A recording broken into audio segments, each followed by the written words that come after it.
What is up, draft fans? We're back. This is 3 times in 1 day, and you might say that's 3 times too many, but no, we are going to bring you more draft league matches. And of course, you have the dynamic duo of myself as well as Justin Happy Duck JJ Morris joining me for these evening matches. Justin, how you doing, my man? I'm doing good. It's a good day. Happy to cast some mons. Absolutely. We will go ahead and get right into it, not keep our competitors waiting too much. Big playoff implications here between Alex and the Aggrons and Ali and the Gastrodons. Gonna be exciting to see how these two trainers choose to prep for this one. Of course, Alex has that no guard fissure combo between the Mega Hualucha and the Garganackle, but also has pretty good balance across the team, I would say. The fabled Dragon, Fairy, Steel core between his top three mons. Also, a few more interesting picks. The Ariados, which has made some waves as a Rage Powder mon. And of course, the winged duo of Flapple and Charizard in the back. Justin, any of these picks standing out to you off the cut? Honestly, I'm just excited for what we'll see because looking at the mon polls, yeah, you're right. There's a lot of really interesting stuff, and I feel like that there's like good justification to bring like a majority of the mons. So I'm really curious to see which one the trainers opt to favor because it doesn't really seem that any of them stick out as like particularly strong for the matchup. Definitely seems like you could approach this in multiple ways. Yeah, I would agree. There's definitely a lot of reasons to bring several of these Mons, and we'll get into a little bit of why here as we take a look at Ali's team. Of course, most notably, I would say most infamously featuring Pidgeot to great success, but you've got the Rotom, you've got Mega Scizor and Mega Garchomp as the Mega Duo of choice here. A pair of very agile little lizard friends between the Heptile and the Salazzle, and of course you have a Hippowdon to supply a Sand mode for that Sand Force Garchomp, and who can forget Ampharos? Everybody loves Ampharos. It's so adorable. Sadly, don't know that this is necessarily the matchup for Ampharos to come, but amongst the rest of these picks, Justin, I think we could really see just about any combination of the other seven tonight. Oh, I 100% agree. And this team, just looking at this team, it has so much strong flexibility because both Scizor and Garchomp are incredibly powerful Pokemon without their Mega Evolution, both having really strong base abilities that can complement their damage output. And then Garchomp's non-Mega speed tier is really, really strong into this matchup. Like, you can definitely bring both on Team Preview and just kind of pick and choose which one you choose to Mega based on the board state. Yeah, absolutely. We've seen Ali go with that approach many times as well, pivoting between the megas mid-match to decide which one is best. But I think the most interesting thing has actually been, at least for me, how Ali's leveraged the non-megas on this team, right? Pidgeot has come in For clutch sure. several weeks. Both of the agile little lizards, right? Plenty of interesting moves in their move pool. And of course, we got to talk about Rotom because I think Rotom is It's the glue. always, exactly, it's always a factor, whether it's just something as simple as like discharge earthquake shenanigans or digging deep into the move pool for some more interesting options. But I think Rotom may end up being probably the most interesting mon Ali could bring to this matchup if it does actually hit the field. For sure. There's so many different ways to run the Pokemon because of its extensive move pool. And just taking a look at Alex's team, there's so many different ways that it could be used effectively. Its offensive coverage options are really, really strong. So an aggressive Life Orb set has a lot of merit. It also takes neutral damage for most of the Pokemon on the teams. So a bulkier Citrus Berry variant with Will-O-Wisp for all these physical attackers could also be really, really strong. It gets screen support to help deal with the special attackers. Like, there are many, many different ways that this Pokemon could be effectively utilized in this matchup. So I'm curious to see how she chooses to approach it. Yeah, absolutely. Looking at Alex's team, you do have the Flapple, I suppose, that could threaten with some super effective grass type damage. But beyond that, Rotom looks like it's in for a pretty chill time against a lot of these Pokemon. Especially, something like Mega Metagross does not want to catch a Will-O-Wisp and really struggles, I feel like, to hit Rotom for good damage. For sure. I mean, something like the Hydreigon obviously can hit for neutral damage into a lot of this team, but at the same time, not wanting to be on the receiving end of something like a Technician boosted Bug Bite from Scizor either. So it would be really interesting just to see. I think there's just so many Yeah. possibilities, and we won't know what they are until our trainers get into match. We're going to be waiting just a minute here, so I guess that gives us a little bit more time than I Yeah. anticipated to yap, as the dog tax has been paid in the general chat. So, you know, we've got that going for us, which is a-okay with me. But yeah, with Alex's team here, it's really interesting. I mean, you have very good typing synergy, but I think ultimately a little bit more challenging to use this set of Pokemon outside of those type synergies. Yeah, there's honestly a lot of really interesting things that Alex can use his mons for. Like he has access, like all of his Pokemon speed tiers are really, really interesting between Metagross and Hydreigon and Hawlucha, all being faster Pokemon than a majority of Ali's team, but all of which have a hard time to hit Ali's possible speed control options, and that Electro Web from Rotom and then Tailwind from Pidgeot and that kind of thing. So I think it'll really just come down to how the damage is traded, like if you get some good switches on some not very effective hits, and then also just how that speed control is utilized from both sides. It'll be interesting for sure. Yeah, absolutely. And it seems like our trainers will be going ahead and getting into this one. So we will go ahead and jump in here to game number 1 in just a moment. I, for one, am very excited to see how this one plays out. I've not gotten to cast any of Alex's matches yet this season, so I'm going to be very curious to see how he approaches Draft League. For sure. And we go ahead and see here. We do see a solo Mega Metagross for Alex. Pretty strong Trick Room component between the Hatterene and the Ariados. Also a pair of dragons. Charizard, the fake dragon. Hydreigon, the real one. Well, actually 3 dragons with Flapple. Yeah, Ali's side, double Megas as predicted, as well as the Rotom. You have the Hippowdon for Sand, and it's the double Speedy Lizard duo. This is going to be a very interesting one to see. There's a lot of things that can be teched in a lot of different ways. Team preview could go a lot of different ways, I feel like. Yeah, for sure. This is a very interesting approach from Ali, because like I was saying with the speed tiers, a lot of her stronger pieces get outsped by Alex's Mega Pokemon and Hydreigon and whatnot. But the 2 things that aren't outsped are those Lizards, with Heliolisk getting access to some pretty strong damage and speed control, and then Salazzle really threatening damage on that Metagross. It'll be interesting for sure to see how she utilizes those weaker picks for those situations. Yes. Also to see the Rotom things. Yeah, we talked about that. Yeah, Rotom, definitely a Pokemon we're going to have our eyes on here. Going to be interesting to see. It is the chosen one, the Salazzle, as well as Rotom hitting the field into, again, a 4-headed dragon. You've got the Hydreigon and Charizard. So a bit of an interesting board here. Not one that I think Charizard's going to be finding too favorable. Probably looking to run into Scizor as opposed to some of these other picks. But Rotom and Salazzle probably not under too much pressure from this board. I agree 100%. I think that the Salazzle with the fake out pressure, and then Rotom with its just slew of super relevant supporting options is going to be really interesting, because this Hydreigon is not threatened by a ton of damage, but the issue is these combination of Pokemon have a potential to really advance the board state in Ali's favor. Absolutely. Charizard going to keep itself safe. Blocks a fake out from Salazzle, and Tailwind the reveal from the Hydreigon. So speed control definitely coming in for Alex's favor. But there's that light screen. Great minds think alike. Bulk and Alex favoring the speed control is very, very interesting.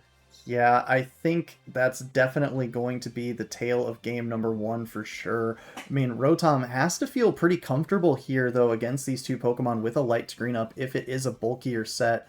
Salazzle as well, going to be protected by that light screen, not really under too much threat from Charizard to begin with, and even if Hydreigon, I suppose it would probably have to have like Earth Power to really deal with that Pokemon. Hydreigon could definitely deal with it with some strong Dragon-type damage, and I feel like Salazzle is the bigger threat if it is that Metagross in the back, because once that Salazzle is down, both Metagross and Flapple have a really strong potential to sweep through the rest of this team. So I feel like Salazzle is definitely the bigger threat than Rotom at the moment, and Ali, recognizing that, retreats the Salazzle to bring back later. Yep. Switching out to the Hippowdon that will tank these attacks very, very well. Very bulky Pokemon behind light screen. Sunny Day. Ooh, interesting. Very possible threat of Solar Beam. We'll see. Very good tech. And there it is, right on cue. Solar Beam coming out, not from Mega Charizard, but from the base Charizard. Where is the targeting? Solar power boosted, I assume. Yeah. High damage into that Rotom behind light screen. That is a really, really big hit. Yep, Rotom does hang on, though. We'll have to see. It's a Hydro Pump, and Rotom doing what Rotom does, miss, whiffing wide. We do see the confirmation of Solar Power here on the Charizard. So the supportive Hydreigon getting Ali into a good board state here, or getting Alex into a good board state here early. Yeah. Even if that Hydro Pump landed, I'm not entirely sure how much it would influence this game. Being in the sun, it would probably have the potential to 2-hit KO it. But with the speed interactions of these two Pokemon, I feel like that Alex is definitely threatening a double knockout on this turn between a possible Dark Attack and another Solar Beam into that Hippowdon. I'm interested in what Hippowdon's moveset is. Offensively, it's not too crazy, but between Yawn and its ability to be able to use Slack Off as a recovery option makes it very, very irritating. Looks like it'll protect to keep itself safe here. Curious to see what this Rotom opts to do. Draco Meteor into the Rotom slot.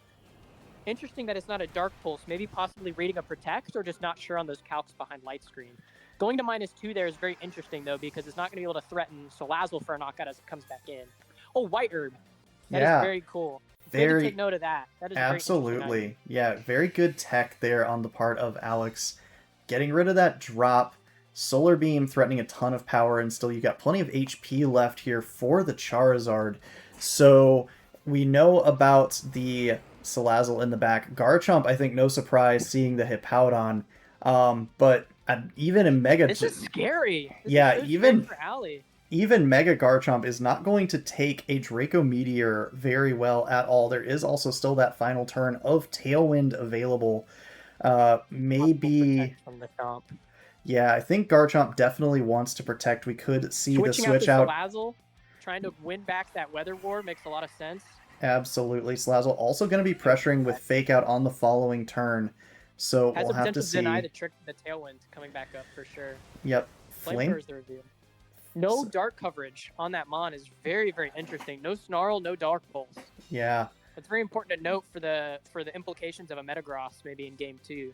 Or, I'm sorry, not the Metagross, the Scizor being threatened by that fire type coverage. Yeah, lots of respect being paid to Mega Scizor here. We'll have to see if... I believe it's been confirmed now there's no Protect on the Hydreigon, so something like a Fake Out and a Swing into that slot could remove it from play and give Hippowdon the breathing room it needs to set the sand back up for Garchomp later on. Yeah, something that's interesting too, that Charizard seemed very, very poor on that turn 1 in the lead into Rotom plus Salazzle, but definitely showing its value next to that Sunny Day on Hydreigon. I doubt Ali was expecting to see that. And it's actually just going to be a Heat Wave. Fake Out. Very interesting. Possibly not running the Fake Out, I would say. I feel like that was a really, really strong Fake Out turn, unless she was trying to call a switch.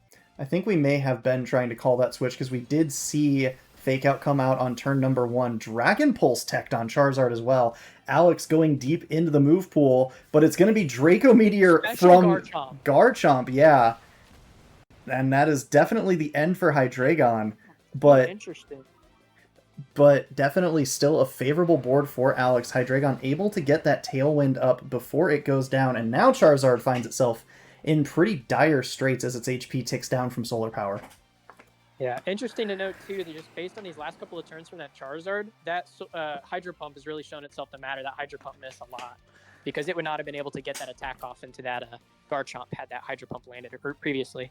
Absolutely, and of course Metagross hitting the field here does it's not... This is scary. Yeah. Yeah, Alex was not able to remove the threats to Metagross quickly enough to be able to utilize it. The Salazzle and the Chomp still being around is very, very scary. Under Tailwind, you do have the potential to be able to take a couple of knockouts here between Psychic Coverage and another Dragon Pulse. But definitely scary if Ali can figure out a way to bulk through the Tailwind turns. Absolutely. And Sand going to be bad news for Charizard, not really much of a bother for Metagross, as we do see the Mega come out. No reason to withhold that, considering it's the only Mega brought. Garchomp, however, still holding firm here, gonna protect this turn, opting this to... is an interesting... Yeah, it's opting to keep its speed tier for now. Psychic Fangs, Hippowdon taking that pretty well. We'll have to see. It's just another Dragon Pulse here from Charizard, so we may be seeing a little bit of a positioning dance from Ali here as the sand starts to chip away. Leftovers confirmed on Hippowdon, going to make that Pokemon even more annoying to deal with at the minimum. Yeah, something interesting about this too is there's no more Light Screen and no more Sun, so I'm very curious to see how this Dragon Pulse might trade into this Garchomp. If there's a potential that it whiffs the knockout into a Mega Chomp, because it does get that increase to its bulk stats. Yeah. I guess. Mm-hmm. Curious to see how that calcs out. Yeah, could be a Mega Garchomp, could be a Salazzle coming in to take its place. There's a lot of options. We'll have to see how Alex wants to play this one. I think you could very safely double up into that slot where the Garchomp just protected. You do still have 2 turns of Tailwind left to play with, but I think you're also going to have to keep in mind that Hippowdon has not revealed any moves other than Protect here, so it could be packing anything from a Rock Slide to anything Ice really. Punch. Ice Punch Very is a very good coverage option here into that slot. Alex has done his homework. Dragon Pulse No will... Mega from the Garchomp. Yep. Very interesting to not see Mega being utilized there for that extra bulk. Yep. Dragon Pulse will pick it up. And it's actually the Fissure reveal from Hippowdon. Very interesting. So Sand will continue to tick down. It looks like Charizard may be able to live one more tick. We're not 100% sure on that because of the percentages. Those have been known to lie to you. But Salazzle will hit the field now. Still, it's looking bad for Allie, but I feel like she's still definitely in this because only one more turn left of Tailwind. There is potential that Salazzle will be able to knock out this Metagross. And depending on what's in the back, there could be potential for the Salazzle to clutch up this game if the Charizard drops to the sand and then it kills the Metagross when Tailwind's over. Yeah, and you gotta be careful because Hippowdon gets access to that slack off. So if it's not respected this turn, there's always the potential that it's going to heal its way back up into this game. Yep, we're going to see Charizard dip out here. Alex is going to reveal the Ariados, a good redirector That's to have. Pokemon that drops to Salazzle. Yep, Protect coming out. Funnily enough, Metagross protecting on the last turn of Tailwind, matching the Protect on the Hippowdon side. It is going to successfully block the Fake Out, though, so a bit of a good read as we see the Sand tick down does confirm that Salazzle outspeeds Ariados, which I think is a surprise to absolutely nobody. Yeah. So at this point, really just a question of how much damage a potential Heat Wave is going to do here on Allie's side. If Charizard is forced out, Sand will be doing a lot of work, but... That was a very good switch from Alex for sure, because the potential is like the Fake Out possible like high horsepower into that Metagross, but protecting, even though it is your last turn to Tailwind and switching in that redirection, makes it to where that Salazzle won't be able to threaten with a possible overheat. Yep, Rage Powder comes out here, but the Protect from Salazzle will be keeping that slot safe. Alex, Psychic Fangs into the Hippowdon, interestingly enough, will be enough to pick that up, and now since Salazzle versus the world, Alex looks like he's in a prime spot to at least take game number 1 and put himself in a good position for the rest of the set. Allie just needs this crit, and even if the crit happens, I'm not even confident it can kill this Metagross depending on how much bulk it has. Given that Tailwind support is on this team, there's a potential that this is a bulkier Metagross set. Here's the Heat Wave with a miss. Oh, Akaberry activation on the Ariados. Yep. Very interesting reveal. Yep. Even with the crit, I doubt that would have knocked out the Ariados, to be honest. Yeah, the burn is cheeky, but definitely not going to be enough here. Facing down the super effective Psychic Fangs. And that will be all she wrote for Salazzle and game number 1. Going over to Alex. So Alex, with his playoff hopes on the line, needing every point he can possibly muster and needing to win out the season, great first step on his part. Yeah, honestly, the lead was looking a little rough, but he definitely utilized his techs well between that Sunny Day on the Hydreigon and the speed control options. It doesn't seem like that Allie may have access to speed control in that Rotom with the moves that was revealed on it, unless it's not running Protect. Like, I don't know. I feel like that there's a potential that she's just not going to be able to counter that speed control. Yeah, it's going to be interesting to see what the Game 2 adaptation is. Obviously, Alex showing a lot of anti-Scizor tech early on. Charizard, Flamethrower tech onto the Hydreigon. So we might not be able to really see Scizor affect this too much. But there is also still the Heliolisk that has been unrevealed. So maybe there's some help for Allie in that unrevealed 5th Pokemon slot. Could definitely help to deal with that Charizard now that you know that the Rotom is not safe in front of it. Something also to note is Allie didn't bring Scizor and Alex didn't bring Flapple. And Flapple has a really good time into the sand mode of this team and could definitely take advantage of those board states. If Alex thinks that the Scizor won't be an adaptation because of all the anti-Scizor techs he showed, he might be able to get some value out of that and really secure this game too. Yeah, absolutely. I mean, there's a lot of interesting angles still to take, even just coming after that game 1. But we've learned quite a fair bit Metagross, I believe, still has one move unrevealed Yeah, as Ice well, Punch, Psychic Fangs. and What else Protect. do we see? We saw Protect. So I'd assume it's going to be some kind of steel coverage. May not be running Bullet Punch, which is Yeah. important to note if she can weave in some strong, fast Pokemon in between those Tailwind turns. Yep. And there is the adaptation. Trick Room mode. It's going to be Double Lizards versus the Trick Room mode. And gotta say, this is an interesting board state. Hatterene definitely threatening Salazzle here, but beyond that, I mean, we know that there's the Akaberry on Ariados, so it will be able to survive a hit, will be able to provide that redirection. Yeah. But It doesn't look like either Pokemon's threatened by a lot of damage from Allie's board. Very interesting, though. yeah, Like, so I don't think either Pokemon's threatened by a knockout. Like, a possible Sludge Bomb is definitely going to do a lot of damage to that Hatterene, but I just don't imagine it knocking it out. Yep, it's just actually going to be a fake out. out. Hat won't get to move on this turn. Rage Powder will keep it safe. So what's the Heliolisk to do here? It's actually going to be that Shed Tail tech that we've seen from Allie in the past. So Heliolisk is going to get on out of there. It's going to scoot. That is a very good play. Dropping 50% of its HP. We'll have to see. I have to imagine the prime target for this is going to be Garchomp, and it is. Garchomp will be hitting the field, yeah. If we assume that this is a full special Garchomp sped, neither of these Pokemon can really threaten the Hatterene with damage if you go for the Rage Powder, because I would assume that doesn't mean there's an Earthquake, since we have seen that Draco Meteor. Mm-hmm. And this Ariados, honestly, isn't very threatened by the Ground-type coverage either from this Garchomp. I feel like that the only way you're going to pick up a knockout on this Pokemon is to go for a Draco Meteor, and then you just kind of wasted your Shed Tail, right, if you're stuck behind it at -2. So even though that turn 1 wasn't great for Alex, it definitely still feels like he's in the driver's seat on this one. Yeah, we are going to see Garchomp go for the Mega Evolution here, though, something we didn't see in game number 1. Perhaps noting the obvious Trick Room angle Alex is going for here. We'll have to see what other moves it has. Rage Powder again from Ariados. Wants to keep the Hatterene safe. Salazzle should be the first to move. It will be Heat Wave. We know about Akaberry already, so Ariados gets its little snack before it gets put into Crisper. 58% on both Mons, though. Still very respectable damage. We'll have to see what does Garchomp go for. It is the Earth Power. So going to finish. Nice knockout there. Yep, going to finish off the Ariados. Not sure that the critical hit mattered. Ariados not really known for bulk. Yeah, that double up was big. Yep, but something interesting here is could be the Flapple adaptation. Yeah. Since we didn't see the Caesar game 1, going into this Tricker mode with Flapple, very, very scary because you're threatening both psychic damage or even spread damage from the Hatterene to be able to break that Shed Tail. Yeah, and right on cue, Flapple does make an appearance. You could be very much looking at something like the Dazzling Gleam into a Dragon Pulse into that Garchomp. Certainly. The only scary part of that is you're allowing a possible poison type hits coming from that Salazzle. If a Protect is red, if that play is red and there's a Protect swing, that Dazzling Gleam is not doing enough damage to that Salazzle. Yeah, definitely not something that Salazzle's going to be resisting 4 times.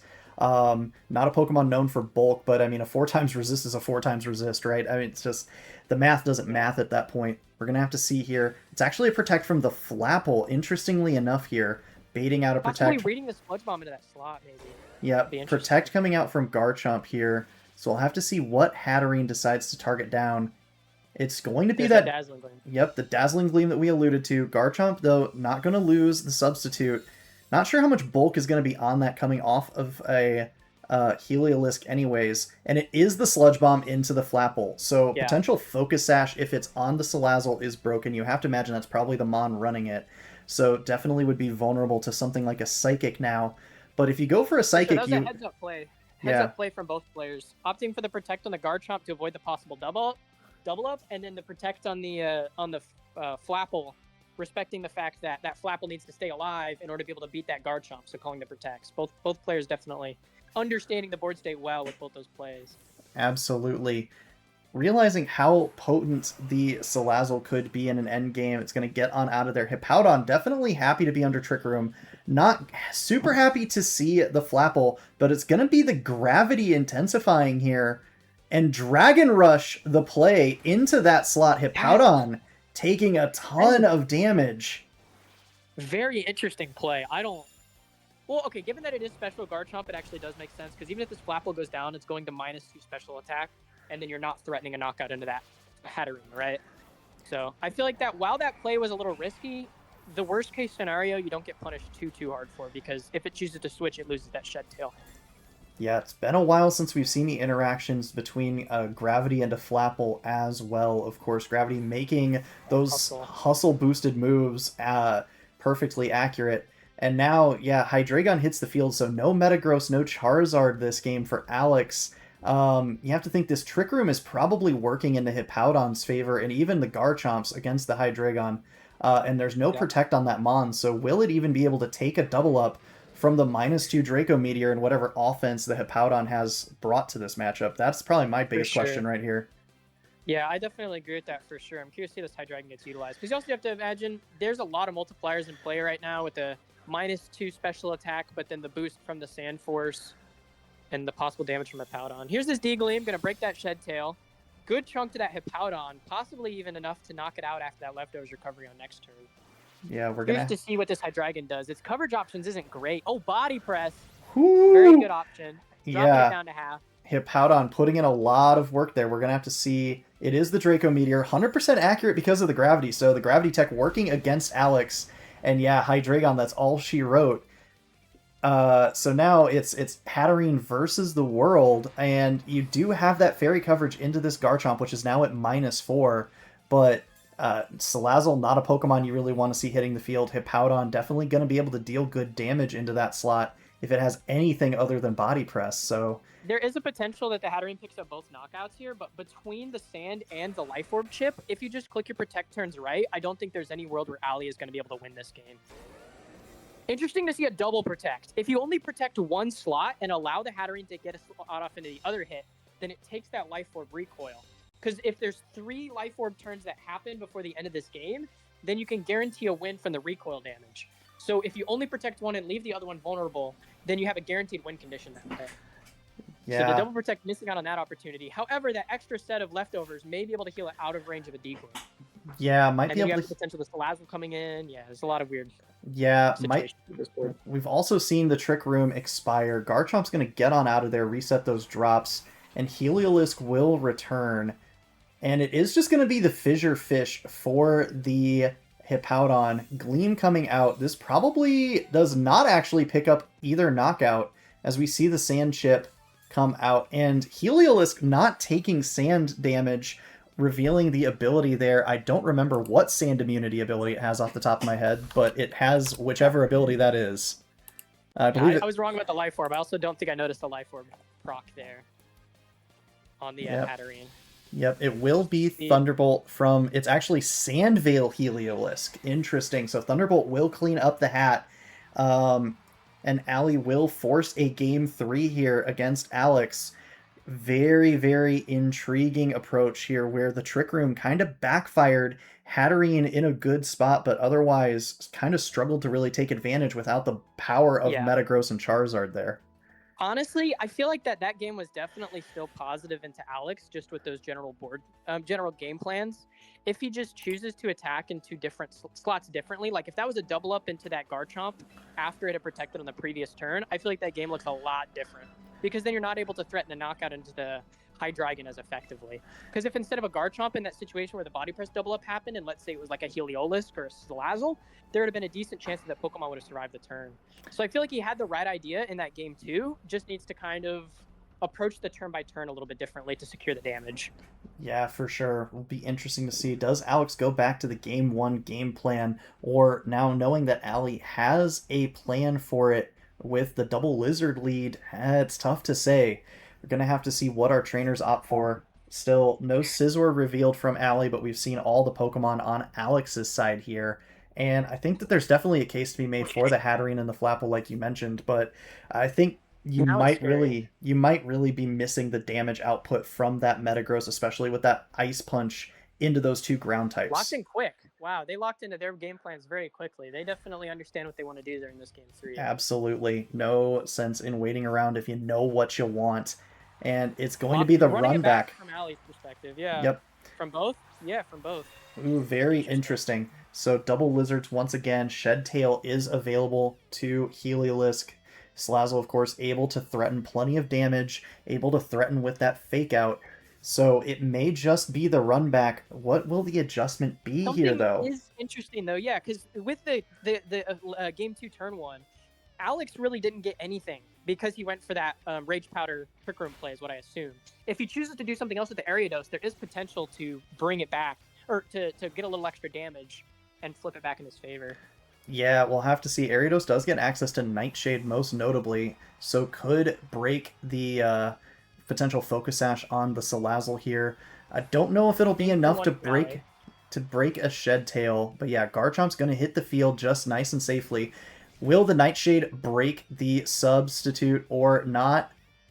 It does! Ooh, big. that is very, very big. That That Shed Tail is what allowed it to sit in front of the Hatterene safely during those Trick Room turns after this Rage Powder turn goes off.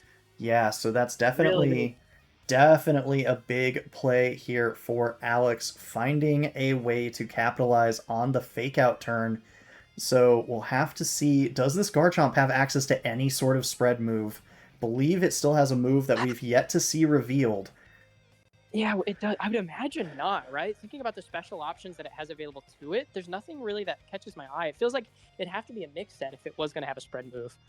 Yeah. I just don't know if I'll see that coming. Having access to Rock Slide right now would be so good for this Garchomp if it could, but don't know that that's going to be the case with the special set we've seen.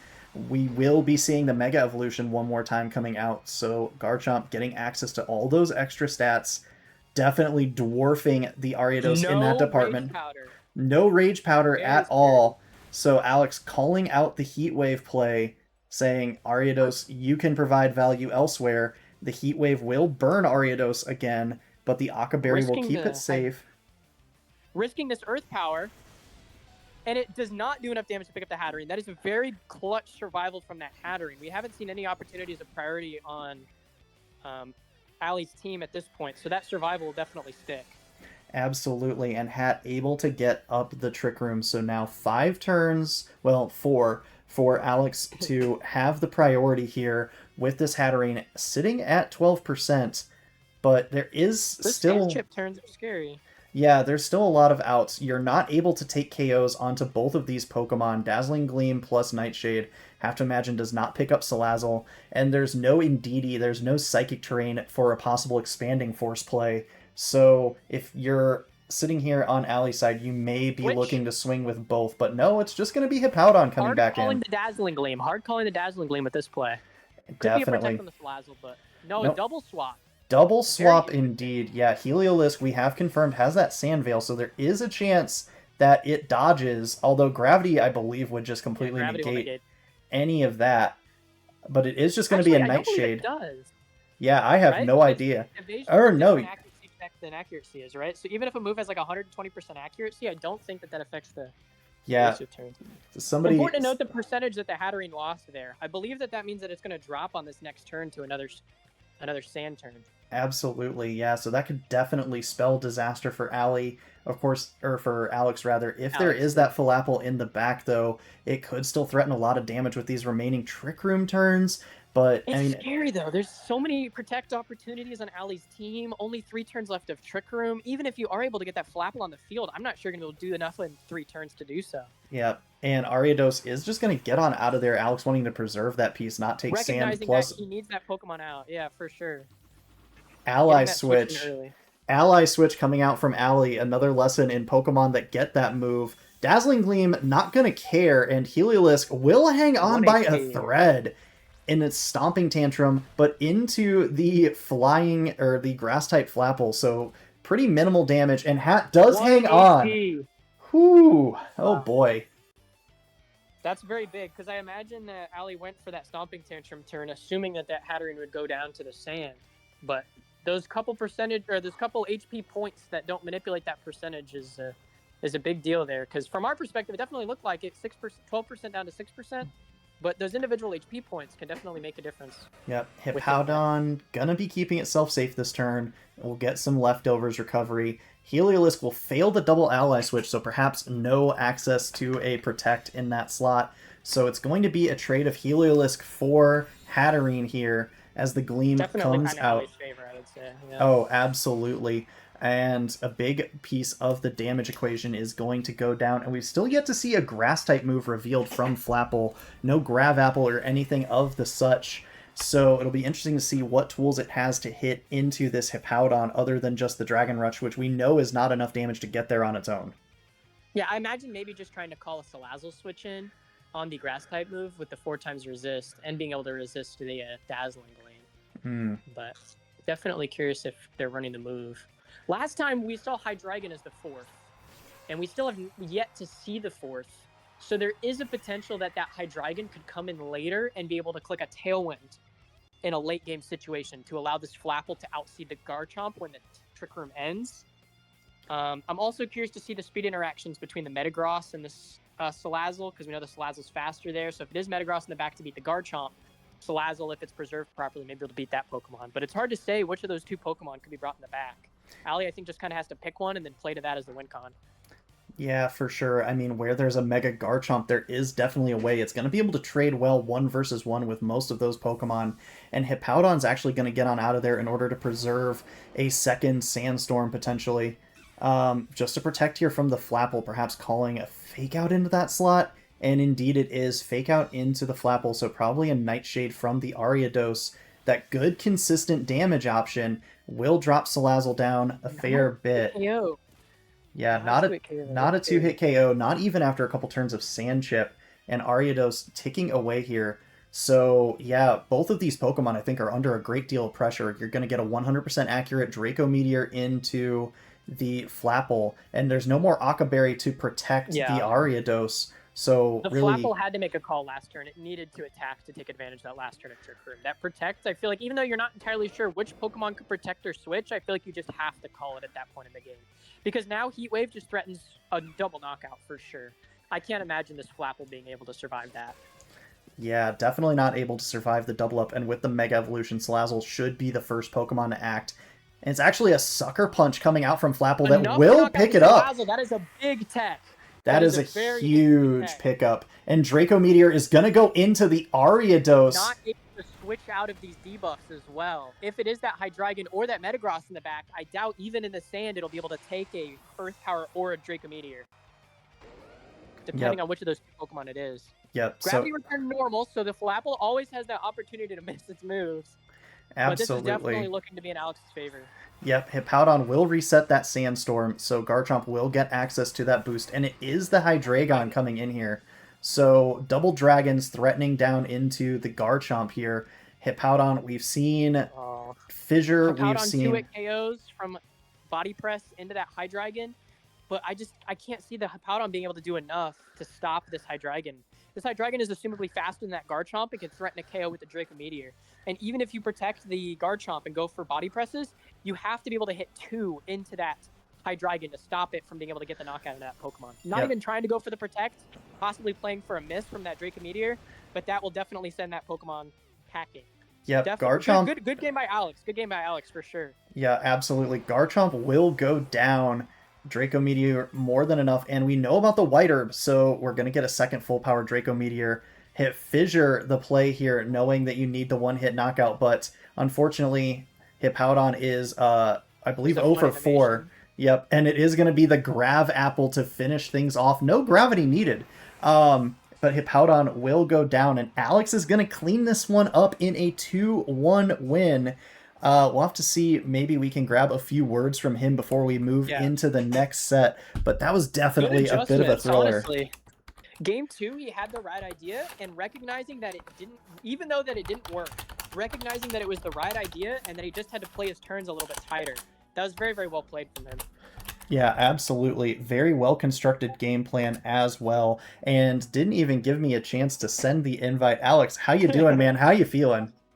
Holy crap, dude. That was Good a set, heck man. of a game 3. Holy cow. Yeah, a lot of confidence from you to go with that run back there, opting to call out that fake out and go for the Nightshade. How confident were you that Nightshade was going to be able to break that Shed Tail substitute? Yeah, I mean, Nightshade does a fixed amount of damage, right? So as long as it's not a normal type, it's going to do enough to break a substitute there. Yeah, Yeah, go ahead. Well, honestly, I was just kind of curious what your game plan was going into that game 2 to 3, because game 2 you lost going for that same game plan. So I was curious, going into game 3, if you approached it like at all different, like what was your thought process in that team preview? I knew in my prep that I needed to Nightshade on that lead with the Trick Room, and I didn't in game 2. And I was really mad at myself for it. I also really expected her to switch up and bring Caesar at some point, because Caesar like super hard walls Metagross. So I was expecting, since game 1 Metagross went kind of crazy in the end game, I was expecting her to switch up and bring Caesar, and that Trick Room mode works better against Caesar. That makes a lot of sense. Yeah, I definitely played that well. You recognized your win con. Yeah, no, I was praying for Flapple to hit that grab apple at the end, which I guess it didn't wind up mattering because she just went for Fissure. It was Iron Ball Flapple, so it was underspeeding everything. Oh, wow. Cool pack. Yeah, very, very cool stuff indeed. I mean, a lot of interesting stuff coming out from both sides this week. I think game 1, the solar power Charizard with the Sunny Day Hydreigon support was also really, really cool. What got you to land on those two as a potential game 1 lead? I needed to get Charizard its 4th game. That was Sometimes it be like that. Honestly. And I kind of figured I could catch her a little bit off guard with the Sunny Day there. I didn't think she would quite be ready for it, even though it's kind of obvious. I felt like the Trick Room mode was a little bit more obvious, so I figured I could kind of catch her off guard on game 1 with that. Yeah, honestly, us sitting at the caster's desk watching that turn 1 from game 1, it looks pretty bad for Charizard, not knowing that the Sunny Day potential was there because of the Rotom slot, not really being threatened, but that Sunny Day definitely allowed you to flip that really quickly, threatening those solar powers. That was really good. Hey, the light screen caught me off guard, though, because with the solar power, I was supposed to one-shot everything with Solar Beam there. For sure. Yeah. And I didn't get to show it, but I was also Wakan Berry on the Charizard, so an electric move wouldn't have hurt too much there. Yeah, that's very cool. Yeah, we were talking about how that Hydro Pump miss did give Charizard just an extra turn or two to swing. So definitely, Rotom just gonna do Rotom things, right? I mean, it's been doing that since Generation 4. It's gonna keep doing that, probably for the remainder of Pokemon's existence.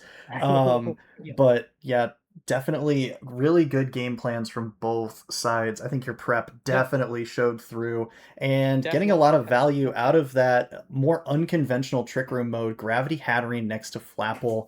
Not something you think about when it comes to dynamic Trick Room duos, but especially with that Sucker Punch reveal in game 3 coming in very clutch for you. Yep. Yeah, we thought that game was over. It was cool. Yeah, I wasn't sure if it was gonna kill. I was debating going for the double protect, but I'm like, you know what? Let's send the Sucker Punch, and if it hits, I think I win. So it did. Yep. That's cool. Any other techs from the team that you weren't able to showcase that you want to talk about, or were you really able to utilize them properly? I think you saw everything. Sick. Yeah, I think everything saw. Oh, I guess I had Mystical Fire and Steel Resist Berry on hat to deal with Scizor. Oh, that'd have been very cool. smart. Had the Scizor been brought as an adaptation? Yeah, because I was looking at the team from Team Preview, and I was like, this Scizor still seems pretty scary, even into the Stricker mode. But knowing that is your Hatterene set makes a lot more sense why you leaned into that. Yep. If I got Caesar in front of hat, it just dies to Mystical Fire. I guess unless the light screen's up, but she didn't go for light screen in game 2 or 3, so. Absolutely, yeah. Can't imagine Rotom wanted to eat a Grav Apple there either. I mean, just especially light screen not helping out too much against the physical damage. But yeah, looks like we do not have a room code for the next matchup quite yet, so we can yap about this one for just a little bit longer, I think. But yeah, I mean, so we've seen, obviously, I think most notably from you, Alex, the Hwalucha and Garganacl duo. I believe most infamously with one of the 8-0 sweeps early in the season, if memory serves me correctly. But just how do you feel about this team overall, most of the way through the season, and a potential playoff slot still in the cards for you? Yeah, I think with my team, I think my biggest issue, now that I look back at my draft, is I really don't have a ton of support options. I have a lot of stuff that can hit pretty hard, but it's kind of hard to get some of my stuff in position to actually hit. It's fair, yeah. You kind of just relying on that area dose. Yeah, Ariados it's good support, don't get me wrong, but I kind of wish I had a little bit more. Yeah, Gyarados being your second most brought Pokemon, really, yeah, a testament to that. yeah, very frail support option, but in a limited format like this where you only have so many slots and there's only so many Pokemon that can redirect, I think I think all the redirectors were off the board by like round 3 of the draft. So Yeah, getting a Ariados was the last redirector other and than Mega Scovillain. yeah, and getting one at honestly quite a bargain by comparison. Pretty good stuff. Okay, Alex, we're gonna let you go so we can get into this next matchup of this triple header. But congratulations on the win, and best of luck to you next week, as it looks like you are gonna be in a position to fight for a playoff slot. Best of luck to you, Sounds my good, man. We'll guys. be keeping Yes. an eye on all of that. Well Let's get played. a good next game here. Oh, Seahawks. it absolutely will be. Not going to have much of an opportunity to go in through the preview. We're going to just go ahead and jump right into team preview here. It's going to be Brian and Andres going at it in a rematch of the losers final of HDA Season 1. So even though these two are not having the season that they wanted...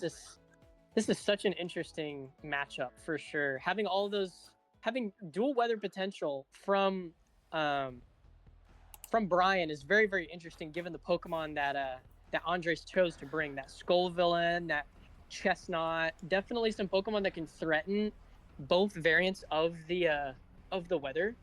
But Brian definitely threatening some Blizzard spam. Yeah, this is a very interesting matchup. Yeah, absolutely. Of course, Andres with that signature Sneasler, putting a lot of pressure on the board. Probably the only Pokemon that'll be outspeeding it, at least in the early game, will be the Greninja. But otherwise, for Brian, it's very slow and steady team as usual with the Archaludon, with the Abomasnow. Politoed, you have to imagine, is pretty bulky. And Tauros able to lay down some Intimidates. Oh, yeah. Yeah, 100%. Those Intimidates will be a big deal depending on which Pokemon are brought. Absolutely. My fellow Swampert Professor Brian going to be showing us how Rain works. But it's going to be Scoville and Houndoom. Double fire types into the Rain team. Meanwhile, Brian showing off Greninja and Tauros here. So 3 fire types in a Rain matchup. Can't say I saw that one coming. Yeah, for sure. This immediately when you look at this, you know that the Tauros is threatening a knockout into that Houndoom, as is the Greninja threatening a knockout into that Houndoom. Houndoom is very threatened in this board state. With the possibility of the redirection from the Skullvillain, Houndoom may be able to do something, but looking at this lead, like, it's definitely in Brian's favor for sure. Definitely be able to threaten damage into both these Pokemon pretty effectively. Yeah. Tauros also notably, like, it's got some really strong moves. If you look at its coverage, it has a wide array of coverage options that it can use outside of its stab. Yeah. It's very interesting to see what set Brian ought to utilize. Yeah, we've seen all 4 Tauros drafted in this league putting in a lot of work, but Greninja is going to Mega Evolve first. So we're going to be seeing just straight into the Protean, as it is Rage Powder from Scovillain. Gonna give Houndoom an opportunity to get a move off here, more than likely. Close combat. We'll have to see how much this does. Scovillain gonna take the hit fairly well. And important to note the speed tiers here between this Tauros and this Greninja as well. That Tauros moved before the Greninja. That it did. Would be telling to either an item slot or an extremely big Greninja.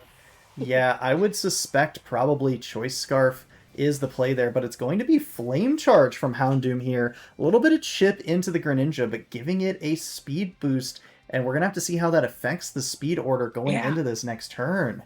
I would like to imagine that if that Tauros is Choice Scarf, it should be faster than this Houndoom, even after that Flame Charge. I would imagine that the Flame Charge is clicked to try to give it an edge against that Pokemon, but mitigated by the fact that Brian has revealed his item.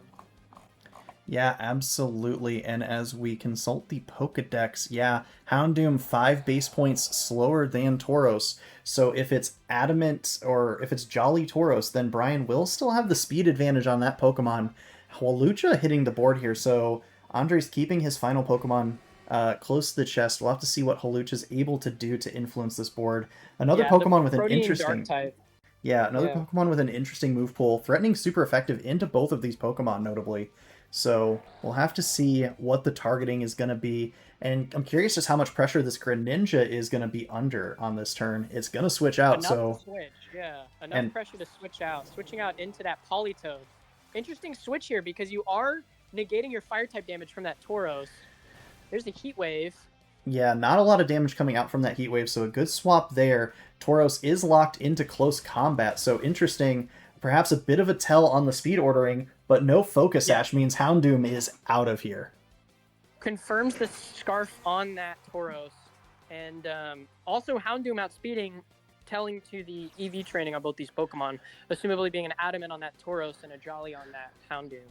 Yeah, as or we I guess see, it would be Timid. yeah, we see the King's Rock Fling play come out from Hawlucha, so it will be getting a potential Unburden activation, but no flinch that you may have otherwise wanted to see from that slot. It is Sneasler 4th here for Andre, so where there's a Sneasler, there's a way, but it's so far ahead. Yeah, a 4-2 Pokemon advantage and a bulky Politoed staring you down. You're going to have to put in a lot of damage into these Pokemon, although there is the threat of something like an Acrobatics that Tauros at -2 defense isn't going to take well. So it's really just going to be up to Sneasler. Maybe you get some lucky Dire Claw rolls to stop this Politoed in its tracks. I would imagine. Just knowing the speed tiers of these Pokemon, that Greninja, if it is trained to be max speed, which they generally are, is faster than that Sneasler, assuming it doesn't get an Unburden activation on this next turn. So I just can't imagine how it's going to be able to beat that Pokemon in an endgame. Yeah, we're going to see close combat into the Politoed here. A Citrus Berry once again will bring it up to 70%. Close combat into Sneasler here is going to do quite a respectable chunk of damage, actually, from the Tauros. And you have to imagine if it's close combat from one, close combat from the other, Politoed hangs on at 9%. Not enough indeed. And the White Herb... Yep. Very much. And it's actually a Perish song! Brian, if he plays his Protect turns correctly, should have a guaranteed win condition here. Yep. With 4 Pokemon remaining, I just don't imagine there's a way that he can lose this set, being able to click Protect, sack the Pokemon, protect the other Pokemon, sack the other Pokemon, bring in your last Pokemon, click Protect. Yeah. It's a guaranteed win from this point. You have to imagine Hawlucha is going to be able to pick up this Tauros if it doesn't switch out. But yeah, it looks like it should be a pretty clean sequence down to these final 2 Pokemon. Andre's going to probably be able to take a KO on the Politoed as well if it chooses to stick around, and it's actually Tauros switching out here into Abomasnow, so we'll have to see what the targeting is on the side of Andres. Protect. It looks like he is opting to utilize his Protect turns in this manner. I think he definitely recognizes the writing on the wall here. Yep, close combat from... to see some damage calcs, though.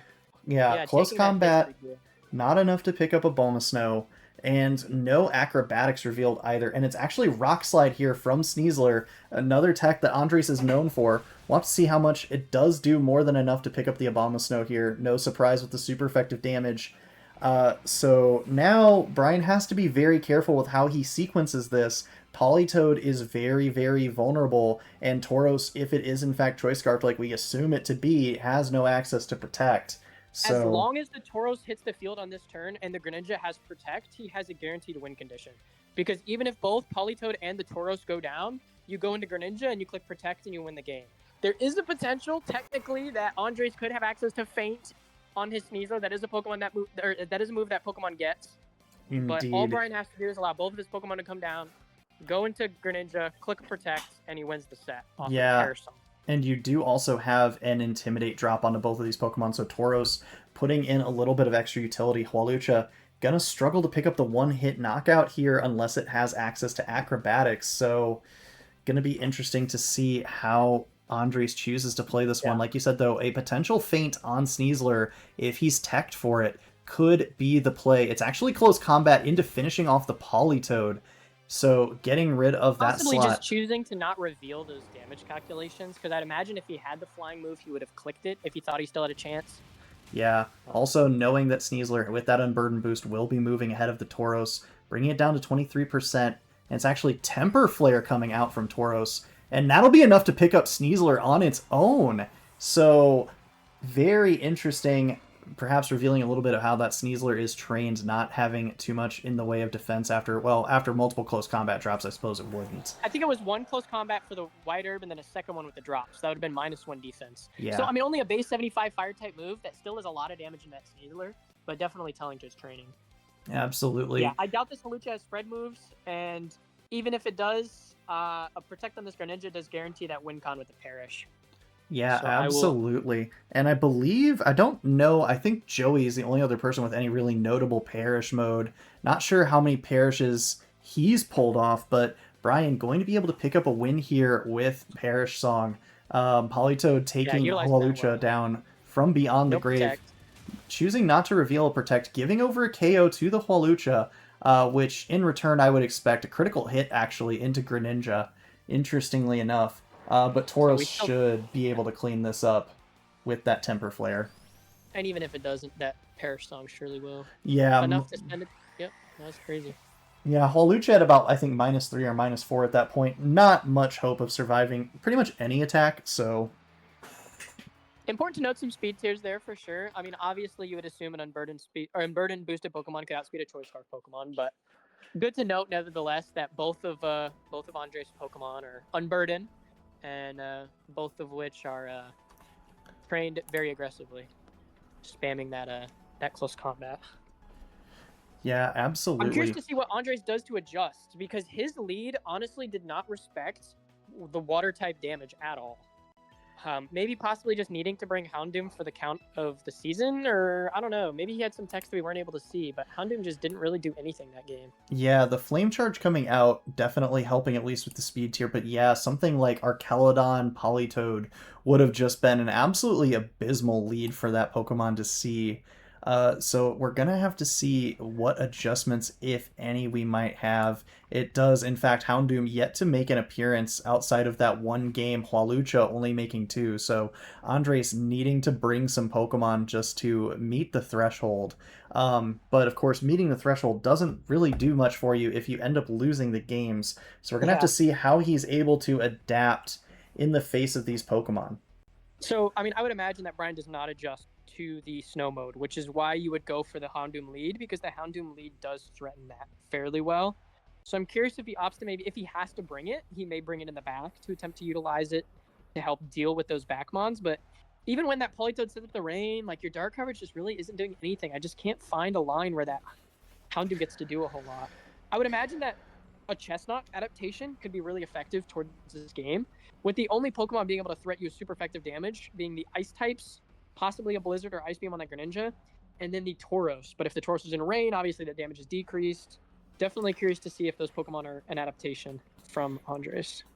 Yeah, Chestnut definitely a mon I have my eyes on here. Not something that, you know, a lot of the Pokemon on Brian's side wants to see, but it's going to be the run back here from Andres. Meanwhile, Brian is going to be bringing Absol out. Again, another Pokemon getting its requisite 4th game out of the way here. But yeah, in the rain, double Fire-type Pokemon. And this is about as bad of a board state as they could find themselves in, I would say. Yeah, this Houndoom is not happy to be here. This Skullvillain definitely can threaten some grass-type attacks into this Politoed, but the Politoed's such Citrus Berry, it's a very bulky Pokemon. I don't see this Absol doing much either, depending on its moveset. Obviously, Absol can be run many different ways because its stats are just kind of middling along all of them, so it could be special, could be physical, but I'm definitely curious to see what happens here, because there's many different ways this could go. Yeah, we saw Spitzy running the very critical hit focused base Absol set earlier today. This, of course, is the Mega Absol, so access to extra stats, but not able to do any funny business in terms of its item. We're going to have to see here. It is just the Mega Evolution off rip for Brian once again. So, assuming there's no Greninja in the back then at that point, which Greninja is a very pivotal Pokemon in that first game, so it'll be very interesting to see if it's brought. It's actually going to be Mean Look. So this looks to be Brian Con Parrish 2.0. Ooh, Destiny Bond revealed from the Houndoom. Sorry, my brain's getting crossed here. Giga Drain looks like it's a 2-hit KO outside of the Citrus Berry, or just about. Could be a damage roll, and it is going to be the Muddy Water. Pasho Berry revealed. So Houndoom will be... Terra Song on this turn? Oh my god, he would have been cooking. Yeah. You switch into that Tauros and you resist every attack that his opponent can bring out. Yeah, Houndoom will hang on with that Pasho Berry. Defense boost, attack drop. So if you can get this Politoed off the field, Skullvillain suddenly finds itself in a better board state for sure. The question is, how? There's no value out of that Mean Look, unfortunately, because there's no opportunity to get this Parasong off this turn. because like a Giga Drain plus Heat Wave or whatever is just not punished, right? Like you should definitely be able to get that, assuming it's not like a low roll on that Giga Drain. Yeah, Curious to Giga see how Drain. Heim's Yeah, you approach could this. choose to even double up into that slot with something like a Dark Pulse Dark Pulse, yeah. to secure that. We haven't really seen too much, actually. We've seen double fire moves and Destiny Bond out of Houndoom, who's actually going to get on out while the getting's good. Sneasler's going to come in to take its place. And Mean Look will be locking the Sneasler in on this board. But this leaves Brian may be relying Politoed... on a low roll here. Oh, Spicy Extract to activate the attack. Yep, so Lowering Sneasler... defense. Yep, the signature Andre special Sneasler getting to +2, getting the Unburden boost, and here's the Perish Song now that these Pokemon have been locked in. So Brian, I think on turn 1 was saying, hey, I can just get a free KO on this Houndoom, but the Pasho Berry actually working against the Destiny Bond there, allowing Houndoom to survive, and thus allowing Politoed to survive, and now the Perish counter is ticking, and Sneasler's time is very much numbered. It is, but the problem is this Absol has to stay on the field for that Mean Look to stay in effect. And there is no redirection available on Brian's team. And even if you get an Intimidate off, it's at +2 right now. So I really don't see this Absol being able to stick around in the next 3 turns. I think that was a very heads-up switch from Andres, recognizing and hard calling out Brian's plays. Because if you just go for a Muddy Water plus swing into that Houndoom slot, you're threatening a knockout on that Sneasler on the switch-in. Absolutely. We see a Sucker Punch going into Sneasler, or into a Scovillain rather, but not connecting, indicating no offensive moves. Close Combat will pick up Politoed here, and it's going to be another Spicy Extract into Sneasler. And we're now up to +4 at the cost of -2 defense, but I mean, at this point, Sneasler is just going down swinging. Yes, Sneasler. So now we're in a situation where you cannot switch out of this Mean Look. Because the Absol was not KO'd on last turn, it can protect this turn 2 of Perish, and then even if you knock it out on the last turn, right, you weren't able to switch. So because of that, this Sneasler, even if you don't have to swing into it now. All you have to do is protect the Absol. So if you can figure out a way to utilize your other slot where the Archaludon came in and not get dropped, obviously, by that close combat, then you have a potential here to swing back into this game for sure. Yeah, it's going to be interesting. I feel like a swing of that Absol had to happen to stop this. Yeah, perhaps calling a Protect on that first turn, it looks like. But yeah, now it's going to be very interesting to see. Although a +4 Sneasler putting a lot of pressure into both of these Pokemon, unless this is a sturdy Archaludon. I can tell you firsthand, Archaludon does not survive this hit. Oh, yeah, 100%. Yeah, 0.0% chance. Just a Rage Powder from Scovillain. No Protects from either side from Brian. No Protect on Absol or on Archaludon. Oh. Sucker Punch will fail. Who's the close combat targeting into? Yeah, it's gonna be Absol. Yep. Brian trying to make a call on that Sucker Punch being able to kill the -2 defense Sneasler, but Andres with the heads-up response to it with the Rage Powder to prevent that from happening. Almost makes you think if maybe Brian should have just went for the more defensive play, but I mean, obviously he just went for a read that, had it worked out, would have put him really far ahead. Yeah, now we see Archaludon with the Electro Shots. We'll have to see Scovillain is going to be able to hang on from that. So now if you're Andres, you do have access to a double switch to keep both of these Pokemon alive if you think they have value. Scovillain with another Moody boost, this time taking away the speed. So not likely that Scovillain's going to be able to act, and it is just that Tauros. So I think if you're Andres, you're probably pretty content to just swap at least the Sneasler out here and preserve it. Sneasler has way more value than that Houndoom in this endgame. I mean, that's a very easy sack at this point. Yeah, I would definitely agree with that. Don't really know that there's much for Scovillain to do either. You could try to preserve it for another Spicy Extract, but at this point... It is +1 speed as well, so it is faster than that Arch. So you do have a potential here to try to break that Sturdy. But yeah, there's just not much value left for it. Staying in here and letting it go down, I mean, you don't get punished for very hard. Yeah, you could try to get some damage down. I also wonder if there's the play where you go for the Spicy Extract onto the Archaludon just to lower its defense further and give you more options for breaking it. But Archaludon has one final turn of Rain left to maybe get off that second Electro Shot, get it some more boosts, but Sneasler will get on out, and it is Houndoom coming in to play its role as the sacrificial lamb. It is going to be Spicy Extract into a Houndoom, actually, to make sure it goes down, and close combat will be the end of Scovillain. And Houndoom is more specially bulky than physical, so it probably doesn't survive any hits from this Archelodon. Certainly not a +1 or +2 Electro Shot. So we're going to see a 2v2 endgame here. Notably, no Unburden boost for Sneasler. So it will be being outsped by Tauros. But Tauros not choosing to lock into any super effective coverage is a big deal. Yeah, Tauros not going to be able to pick up a one-hit knockout, and unless Brian has EV'd his Archelodon for Sneasler, is going to find it being very vulnerable, and depending on the Pokemon Andres has in the back, could be facing down a potential double-up. And every close combat from Tauros as well is going to just be making it easier and easier for Andres to KO that Pokemon as well. I would imagine Andres has this locked up, guaranteed, if he goes for the close combat from Sneasler into the Arch, and then the flying coverage into the Tauros. Because the Tauros is a -1 defense, so as long as you can get some damage down onto the Arch and then kill the Tauros, the Arch cannot kill both Pokemon, and both Pokemon are outspeeding the Arch. Yep, right? gonna So protect, gonna keep the Archelodon safe for a turn, but it's the fake out reveal into the Tauros here. that is risky. Yeah, big call here from Andres, but it's actually the double flinch play with the fling. So notably no Unburden, though, for Hawlucha here. So you do get some pivotal chip damage down onto this Tauros, though. Sitting at -1 defense, could find itself falling victim to a close combat from either of these Pokemon at this point, possibly. Yeah, for sure. Close combat. This honestly could just be a double up into the Arch, saying that close combat from Tauros is not enough to be able to beat these Pokemon.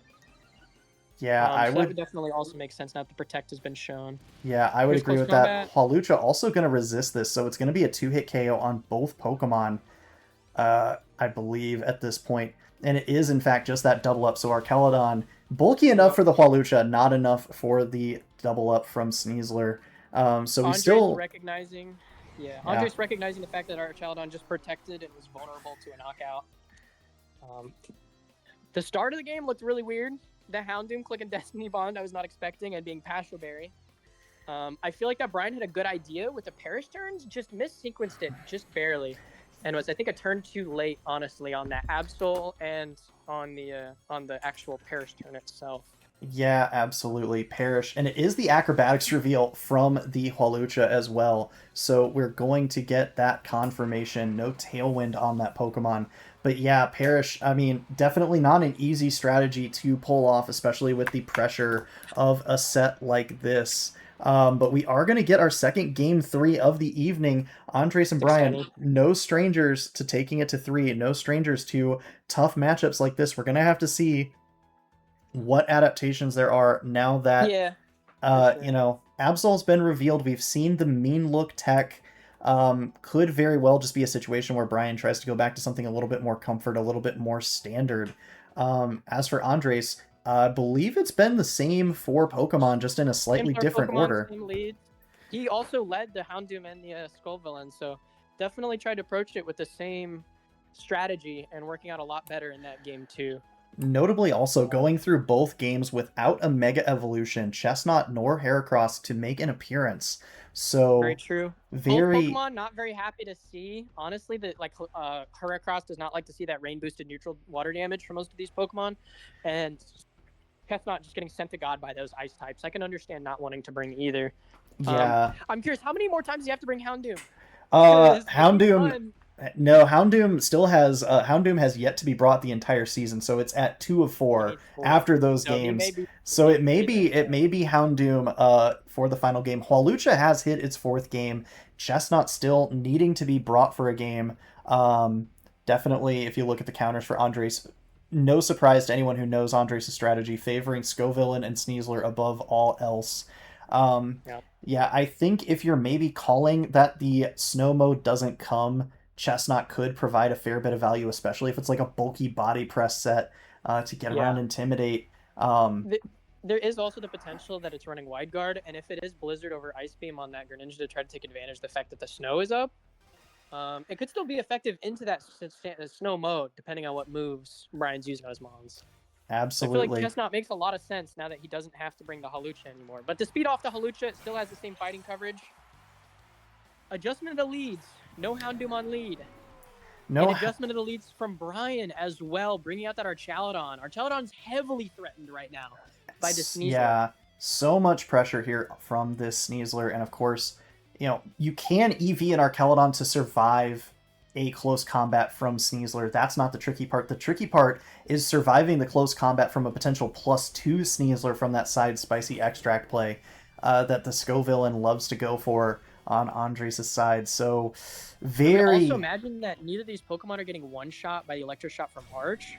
Definitely not. So we'll have to see, what does the Sneasler go for? It is just the fake out into the Politoed. Andres gets the call right. It is going to be the Spicy Extract, and now a bullseye has been painted onto the bridge. Sneasler... Andres perfectly recognizing the fact that even if it goes to the Electro Shot, the Archaladon is not able to take a one-hit knockout into either slot. And so going for the fake out into the Politoed guarantees that you're able to get the Spicy Extract off on this turn. Yeah, and getting the call right there and recognizing the board state that he was in was very, very well done by him. Well, and you look at Brian's Pokemon, you've got a Dark type, you've got a Dark type, you have an Ice type. The only thing that could switch in on this close combat would be that Tauros. So, but at +1, I don't know. Like, I know you get that Intimidate down, but it'll still be a +1 Sneasler. There's still a potential that this will take a knockout. Going for the switch, opting for it on the Politoed slot. Very interesting. Maybe thinking this Arch could live a +1. I'm not entirely sure on that one. That would have to be some ridiculous investment. Also could be sturdy. But going for that slot, calling the attack into the Politoed, getting the switch in. Archaladon gets to live the turn. Far off an Electro Shot, though. That's not threatening too much damage into that Scovillain. Yeah, Scovillain easily going to take 1, possibly even 2 Electro Shots from this Archaladon, so it will be around to get off another Rage Powder on the subsequent turn. Actually, wow, that's a lot of damage into Scovillain. I stand corrected. Oh, Moody boosts. Yeah, Moody would definitely have affected that roll, but still able to hang on. Yeah, so as we we're in an see... interesting board state here, where Brian has 2 options. You can either choose to go aggressive with the Tauros, or you can choose to protect, switch into Politoed, go back into Tauros to set the Sneasler back down to neutral, depending on what you think that Scovillain's going to do. If you think that Scovillain's just going to Rage Powder, you want to switch out into the Politoed, right? If you think it's going to Spicy Extract again, you want to get aggressive. Yeah, absolutely. Looks like he is choosing to switch back into Politoed, trying to call the turn here.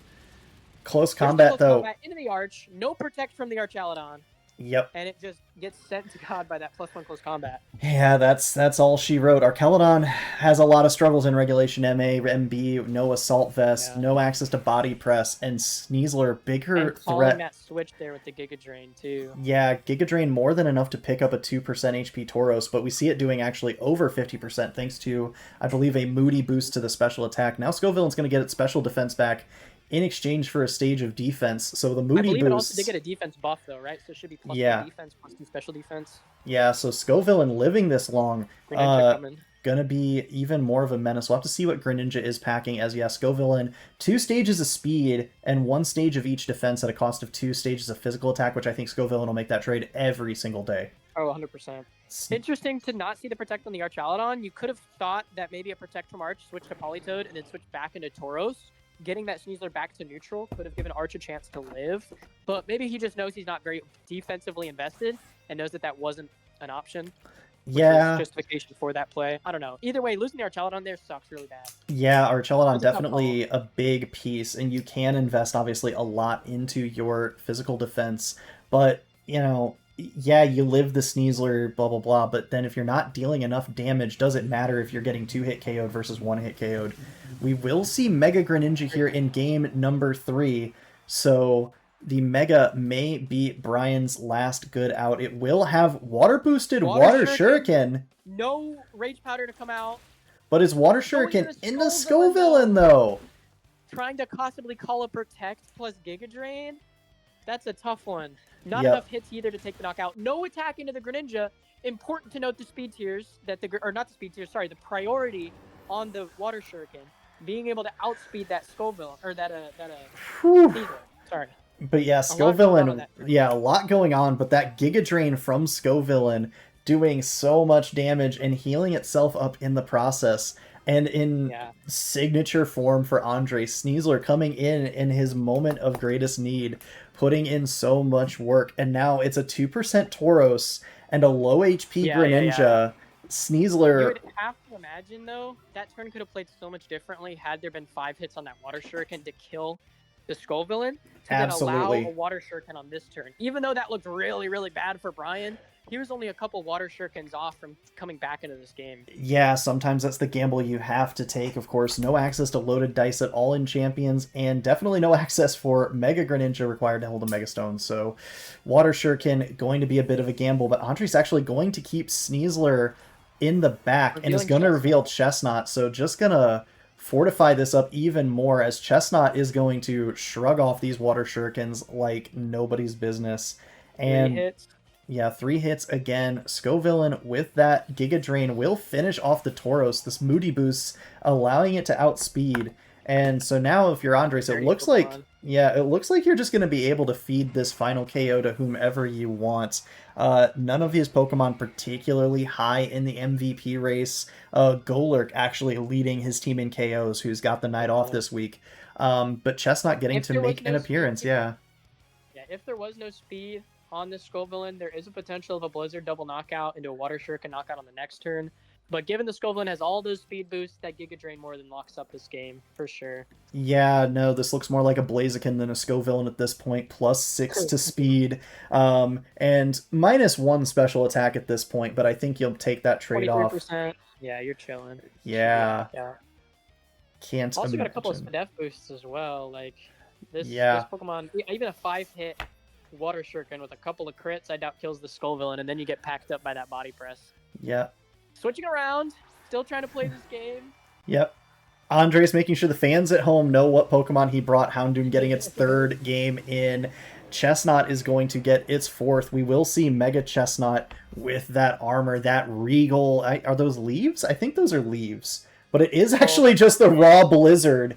So a wise heads-up swap in hindsight into Houndoom here, resisting that blow. Chestnut didn't know it was this agile. So a little bit of gamesmanship here as the Leech Seed will go into the Greninja. A little bit of BM. Yeah. But I feel like a double protect here definitely just seals this up for Andres. Yeah. I mean, Water Shuriken would probably pick up Houndoom if you wanted to take a KO for the road, and Houndoom doesn't opt to protect, although it does have the Pasho Berry, so I don't even know that Greninja could take that KO if it wanted to at this point. However, only the first hit gets the reduced damage. That's true. That is true. If possible, definitely still boosted. But yeah, I mean, regardless, switching out the Chestnut, the writing's on the wall. Even if you pick up a double knockout here. Yep. It's game for sure. Yep, it is going to be that Water Shuriken into the Houndoom. So I'll have to see 1 hit. 2 hits. 2. Looks like I need 4. And it only gets to... What will Houndoom reply with? It's going to be the cheeky Flame Charge.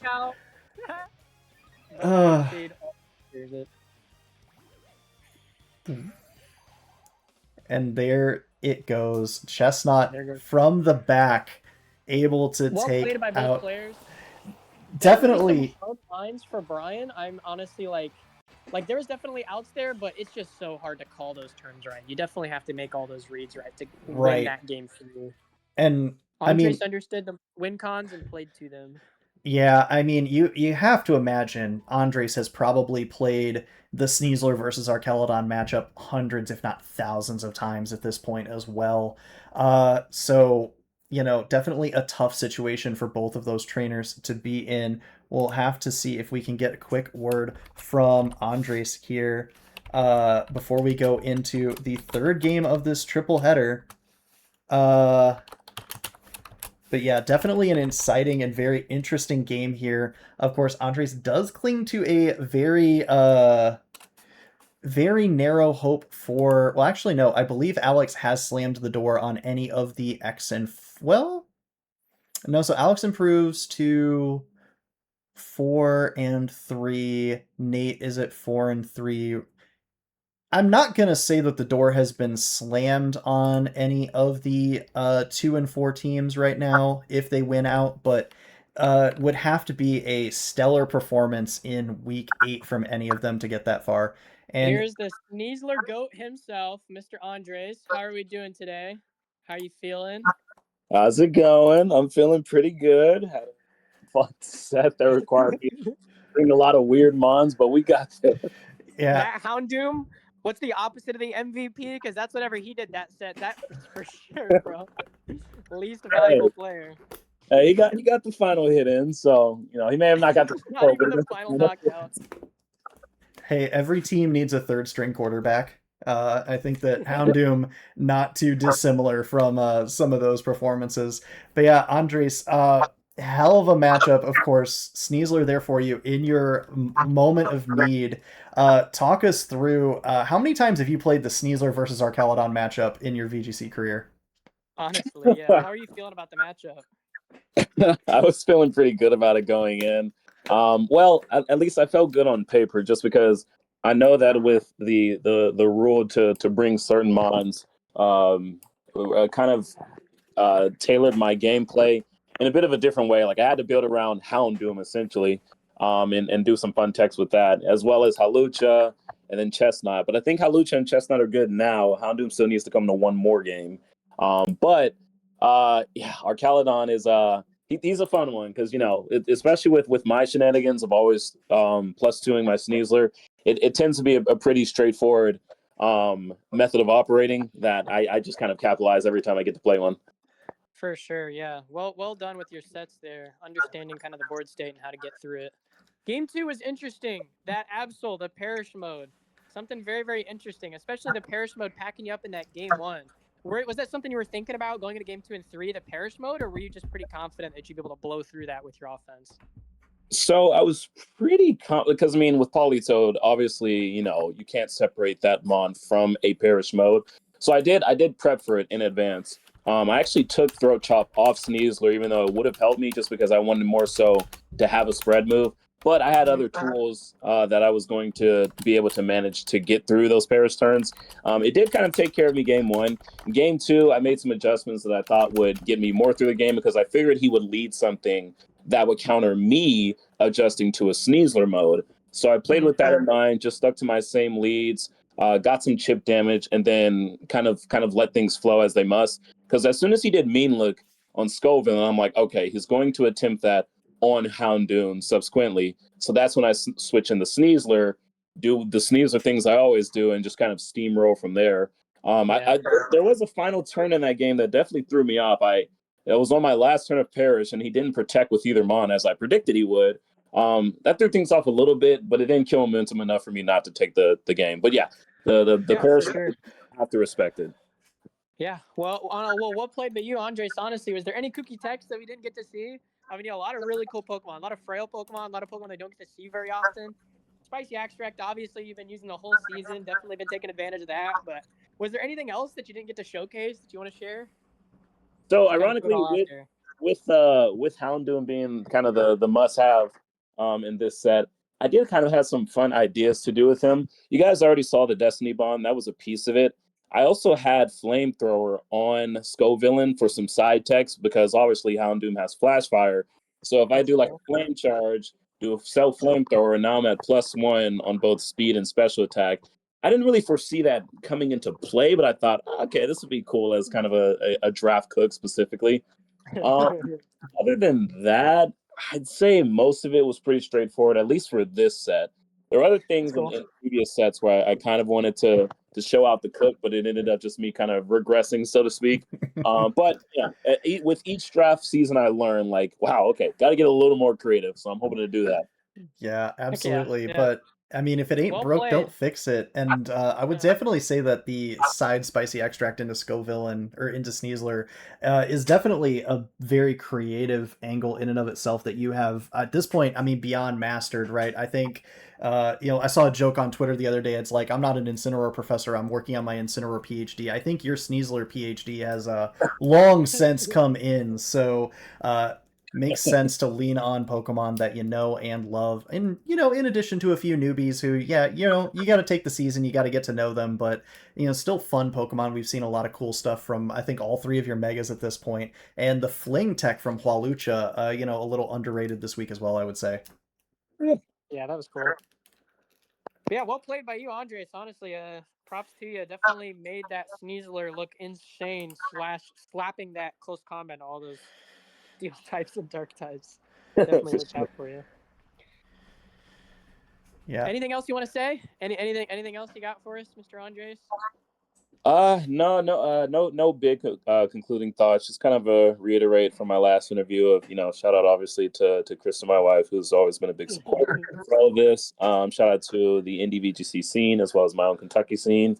And big shout out to just everyone that's putting in the effort to get the casting in order. I mean, you guys are doing a great job, and I love the arrangement for it. Yeah, appreciate JJ Yeah. locking that in for us. Yeah. Way more than anybody expected.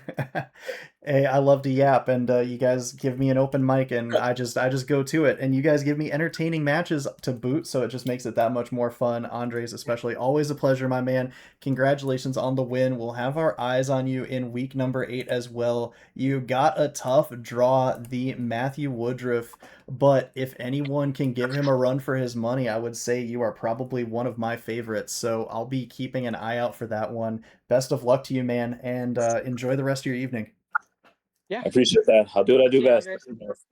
Absolutely, man. Great to talk to you. We got this last round here of our triple header for this evening. Got any thoughts on the matchup? Anything in particular you got your eyes on, JJ? Well, let's go ahead and take a Interesting one. quick preview of this one here. It's going to be Ted and the Flare Blitzers, Deontay and the Chicago Chien-Paos. Ted, interesting with the pseudo mono fire team. 5 out of 8 fire types. You have a Protean Greninja that, under very specific circumstances, I think could be a fire type. Of course, the ever adorable cast form, a favorite, my beloved, which is a fire type in the harsh sunlight. And Bastiodon, well, he's just here. He's having a good time. So I think for Ted, you have some very straightforward options. A lot of drought-centric play, but you have some very interesting pieces, right? You have a bulky redirector in the Volcarona. You have an Intimidate Mon in the Arcanine. Of course, Charizard Y, the strongest Pokemon in Pokemon Champions right now. And an interesting option as well in the Mega Emboar. So it'll be interesting to see what Ted decides to go with here. Funnily enough, in spite of the mono fire team, his most brought Pokemon, I believe, is actually the base form Greninja. So we'll have to see if it makes any appearances or not this week. Any of those spicy boys jumping out to you? Honestly, yeah. I mean, you can never count out Charizard Y. It is the strongest Mega Pokemon in VGC in competitive doubles. It is an insane Pokemon. And even though it is a pseudo-water fire type, his non-fire types like Greninja and even Bastiodon with some specific tech moves that could be helpful and strong fighting type offensive damage body press. Like, he definitely has some good variety on his team, even though it is basically mono fire. I'm very curious to see what he's cooked up for us today, for sure. It'd be a good set. Show me the cast form. That's all I have to say about that matchup. Meanwhile, on Deontay's side, definitely an interesting cast, of course, headlined by the dual mega pair, El Clasico, Mega Kangaskhan, a little bit of a shadow of its former self for those of you who played back in the VGC 2026 or 2016 days. But Mega Electros, the new kid on the block, with that Levitate plus Beast Boost signature ability. Going to be interesting to see which of those two comes out. But I think an interesting note on Deontay's team is he's actually made really good use of some of those lower tier picks. Mega Camerupt coming to 8 games for him this season. Starmie being a fast screen setter, and Drampa with Cloud9 could definitely be a factor against the Mono Fire team as a Dragon type. For sure. It is interesting to note neither of his Megas resist fire type damage. And his only fire resist being that Starmie, which takes a lot of super effective damage from a lot of different Pokemon, and then that Drampa, obviously, which only taking super effective damage from the fighting types that he has available to him, and a possible Ice Beam on that Greninja.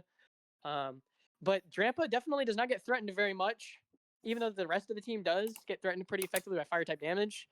So I feel like that is a Pokemon that we should definitely at least expect to see, and if we don't see it, that is definitely something that will be heavily respected by Ted and his fire types. Yeah, a lot of wild cards here on the side of Deontay's team, especially with Ditto. Of course, the ability to be anyone it wants to be. If it can come in and copy Charizard Y, giving Deontay access to a second Mega Evolution, that could be huge. We're going to have to see if he can find the positioning. I think there's also definitely with, like we touched on, the Camerupt and the Trampa potential that we see a Mimikyu coming out for a Trick Room mode.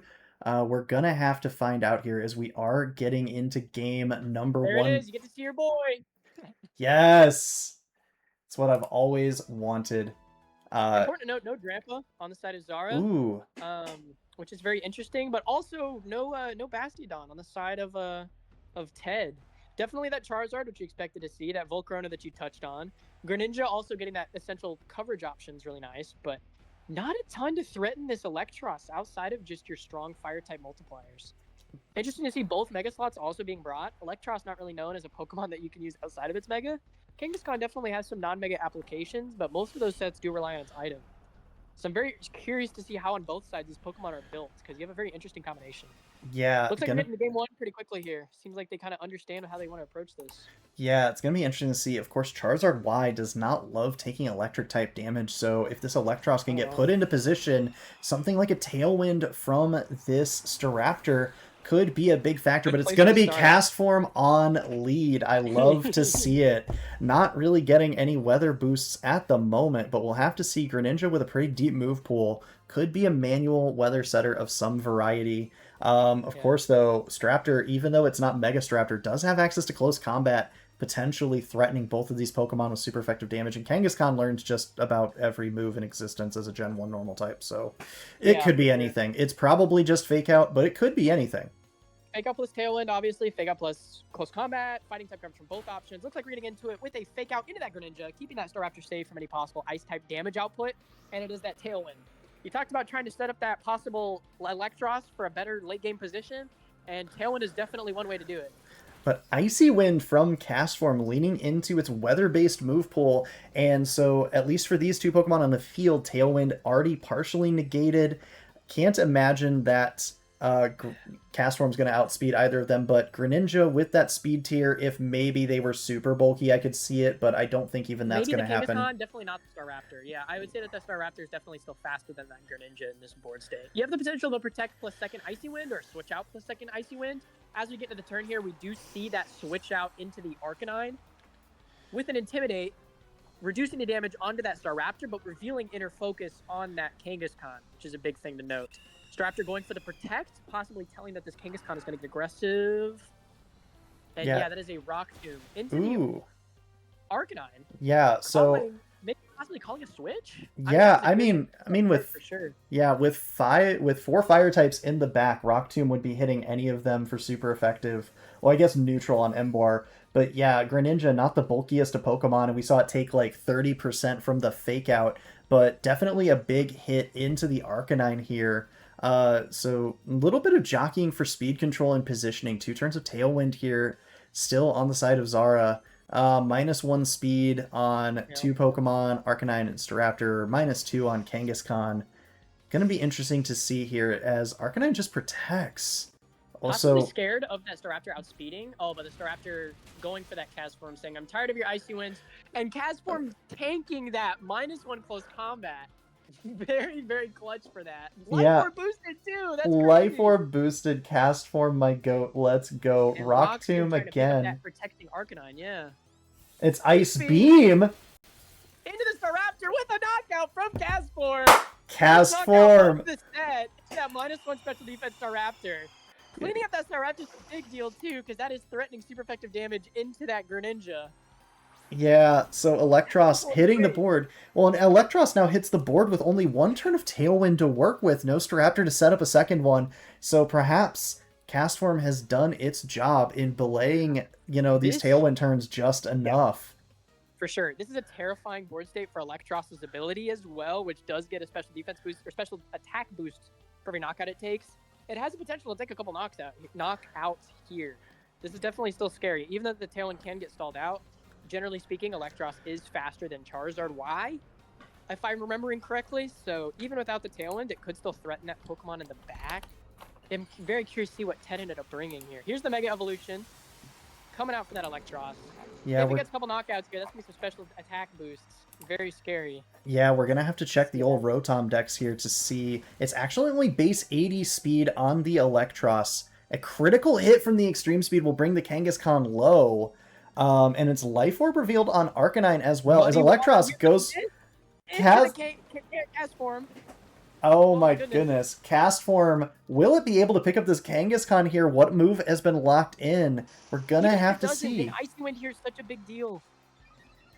Yep, we do see the Eolvate boosting the special attack. But that Kangaskhan's still faster. Kangaskhan does outspeed, but now we will be seeing Greninja returning, the final Pokemon, of course, guaranteed to be a fire type. If it's Emboar, things get really tricky for this Electron. But no, it's just Charizard, the boring option. We're going to have to see here. Charizard obviously packing about 5 million damage. Kangaskhan pretty low, probably, well, actually, I believe Kangaskhan does have, -2 speed, so it will be the slowest thing on the field by a wide margin here. So there is a potential here for a knockout of this Electros. Do you think that a cover drop or an attacking move from this Greninja plus maybe a Heat Wave is enough to pick up that Electros? Because if so, you get to avoid the Kangaskhan's rock coverage into the Charizard.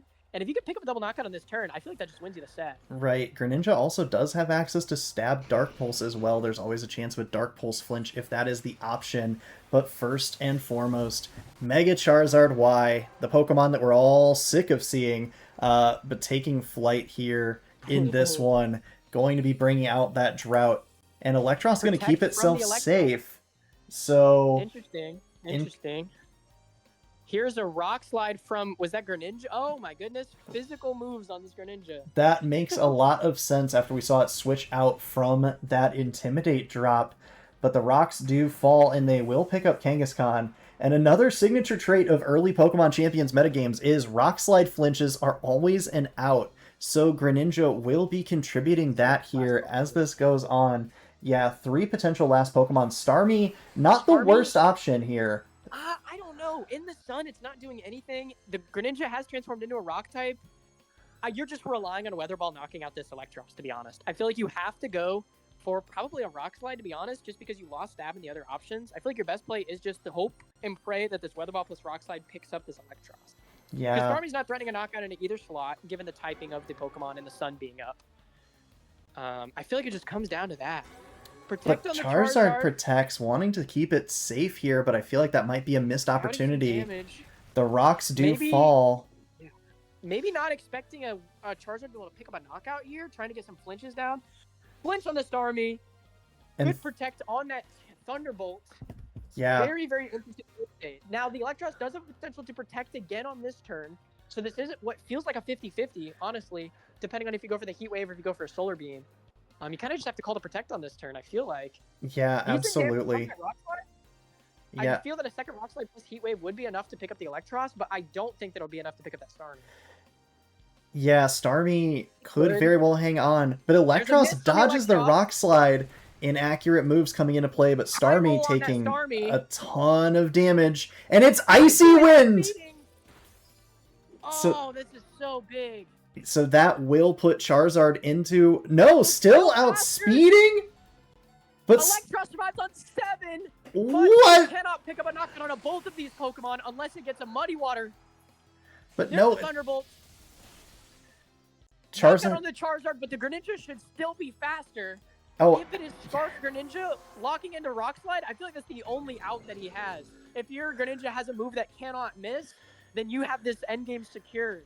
Yeah, so interesting to note, -1 Charizard still outspeeding neutral speed Electros. There's the Rock Slide, maybe telling to the item, and enough to finish off that Electros. No miss.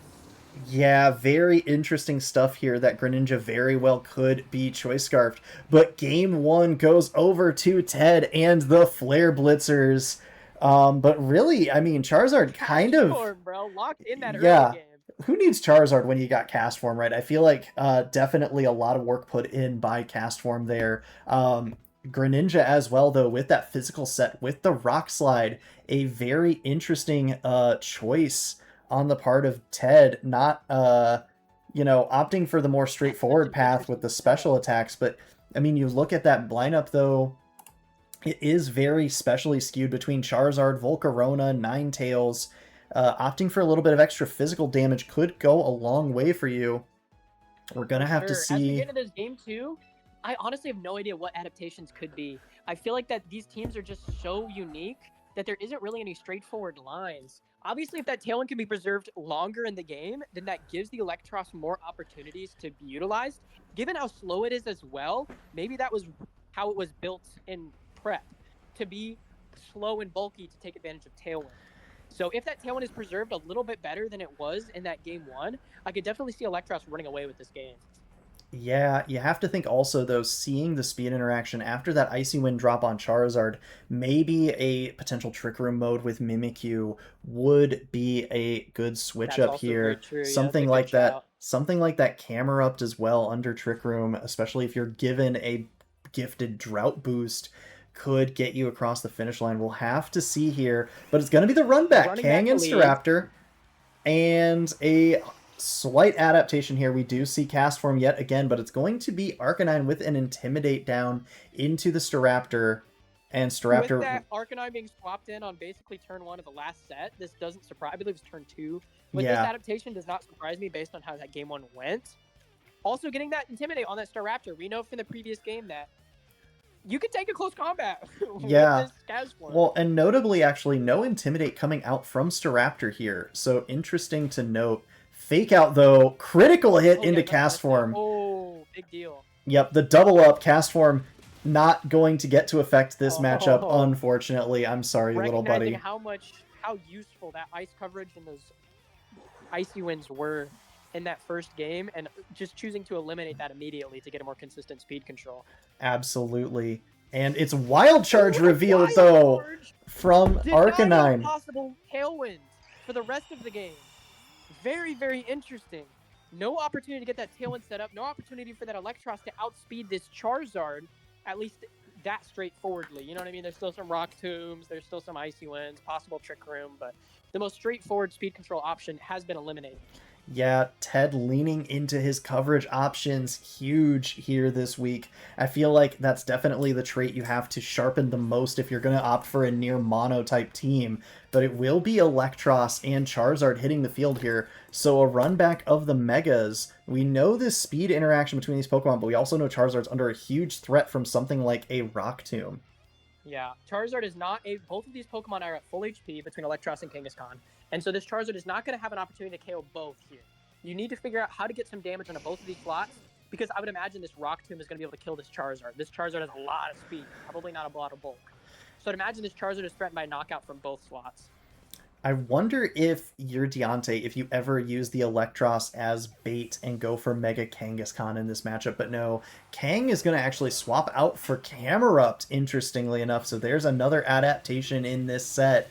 We will watch Charizard Mega here, so if this is a double up into Electros, that Pokemon will potentially be out of here. Drought, of course, will boost any Fire-type move from Arcanine, but Charizard's just going to protect. Yeah, very interesting. Very interesting. No Mega Evolution from the Electros and a Protect from it. While I would imagine that this Electros will be Megaing on this next turn, it is very interesting to note the interactions here. Because this Camerupt's resisting all of this damage. This Camerupt is not threatened by hardly anything. It's going to be able to sit here pretty comfortably based on what we've seen so far from these trainers. Yeah, it would need to be something like, I believe, an Ancient... No, Ancient Power, I think, doesn't even hit it for... Still neutral. Solar Beam for neutral. Camerupt, not the bulkiest Pokemon, but it does get access to Rock-type moves as well. We'll have to see what base Camerupt Ancient Power into Charizard looks like, but if this is a no-bulk Charizard, Camerupt could put in some work here. No Mega Evolution from the Electros. Very interesting. Arcanine committing to an extreme speed for the chip damage. Heat Wave coming out. Who does it miss? Into the Electros. That is so big. Without the Mega, there is a potential that the Electros could have been sent packing by that Heat Wave. With the miss, into the Thunderbolt. That is not a bulky... Oh, 3 HP! 3%! Charizard does... Clutch 5. Charizard does hang on, but the double up from Camerupt. Yeah, Camerupt able to claim the KO, and it gets the Omni Boost! What is going on?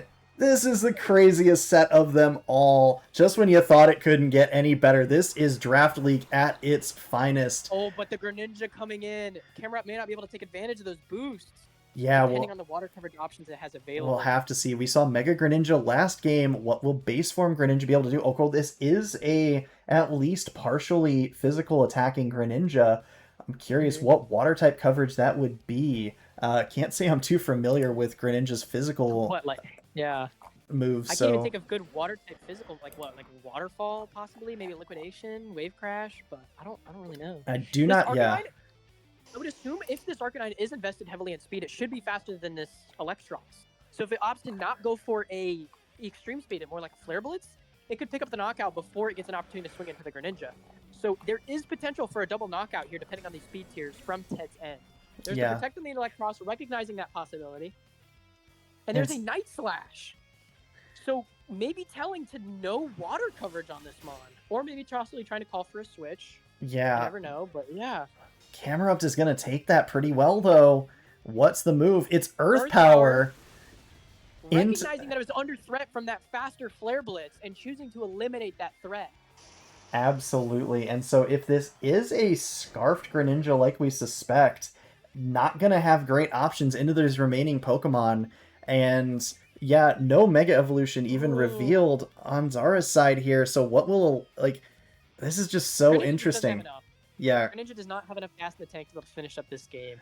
I feel like in game one, what put Ted in such a good board state was that he was able to keep his Pokemon long enough. He was able to get a couple of Protect turns right, able to get some mileage out of his Pokemon, call a couple of turns. So I feel like in order for game 3 to swing into his favor, he's just going to have to make some reads.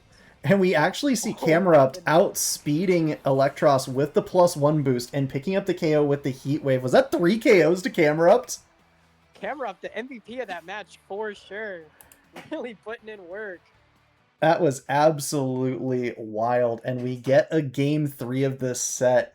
Man, this is what it's all about here. No better way to spend your Saturday night than watching a Draft League set like this. We're going to have to see what final adaptations could come out here, as I believe we've seen most of the Pokemon at this point. But our trainers are jumping. Our trainers are just jumping straight into it. Well, we've actually yet to actually see the Mimikyu, or the Emboar, or the Volcarona. So I don't see much value of the Volcarona in this set, if I can be honest. I feel like that its typing coverage is fine, but it's just threatened too much by those rock type attacks from Camerupt, and the neutral damage from those electric moves aren't great. However, that Emboar, I could definitely see getting some value out of that because of how aggressively you're able to take down that Staraptor. If you choose to go for that same line into game 3, imagine if you had an Emboar instead of Charizard in the back. Yeah. Emboar does not get threatened by knockouts from that Electros. It trades well into that Kangaskhan. Definitely seems like a strong adaptation if he chooses to go that route. Would be interesting to see, but it's actually Camerupt on leads indeed, keeping the Staraptor safe. But it is the Volcarona. So Volcarona under a massive amount of threat from something like an Ancient Power or the Rock Tomb from Kangaskhan. Meanwhile, yeah, it's going to be interesting to see Castform and Camerupt, 2 of the lowest tier Pokemon, 2 of the last Pokemon drafted, I believe, if memory serves me. So we're going to have to see. Yeah, two basically undrafted free agents. A lot of respect paid to the Castform with that fake out play. And it's going to be... So Volcarona in at least a partial support role here. But Camerupt will get an opportunity to swing, and it is the Ancient Power, no Resist Berry, and no Volcarona. That is a turn 1 knockout. Camerupt with its 4th KO in the set. We're going to have to see, though, although with Tailwind set up, if there is a board you want Emboar to hit in, it is this one. But no, back to Greninja, interestingly enough. Yeah, maybe threatened by that Earth Power possibility, maybe thinking that he needs to get that Camerupt out first. But yeah, definitely scary. Scary for sure. Yeah. No Staraptor on lead also means so scary if it is that Emboar in the back. If it's Emboar or Charizard, if he just goes for the same 4 Pokemon, or if his opponent just goes for the same 4 Pokemon, both Electros and Staraptor cover for both possible Mega Pokemon in the back. This is definitely a very scary board state to be in.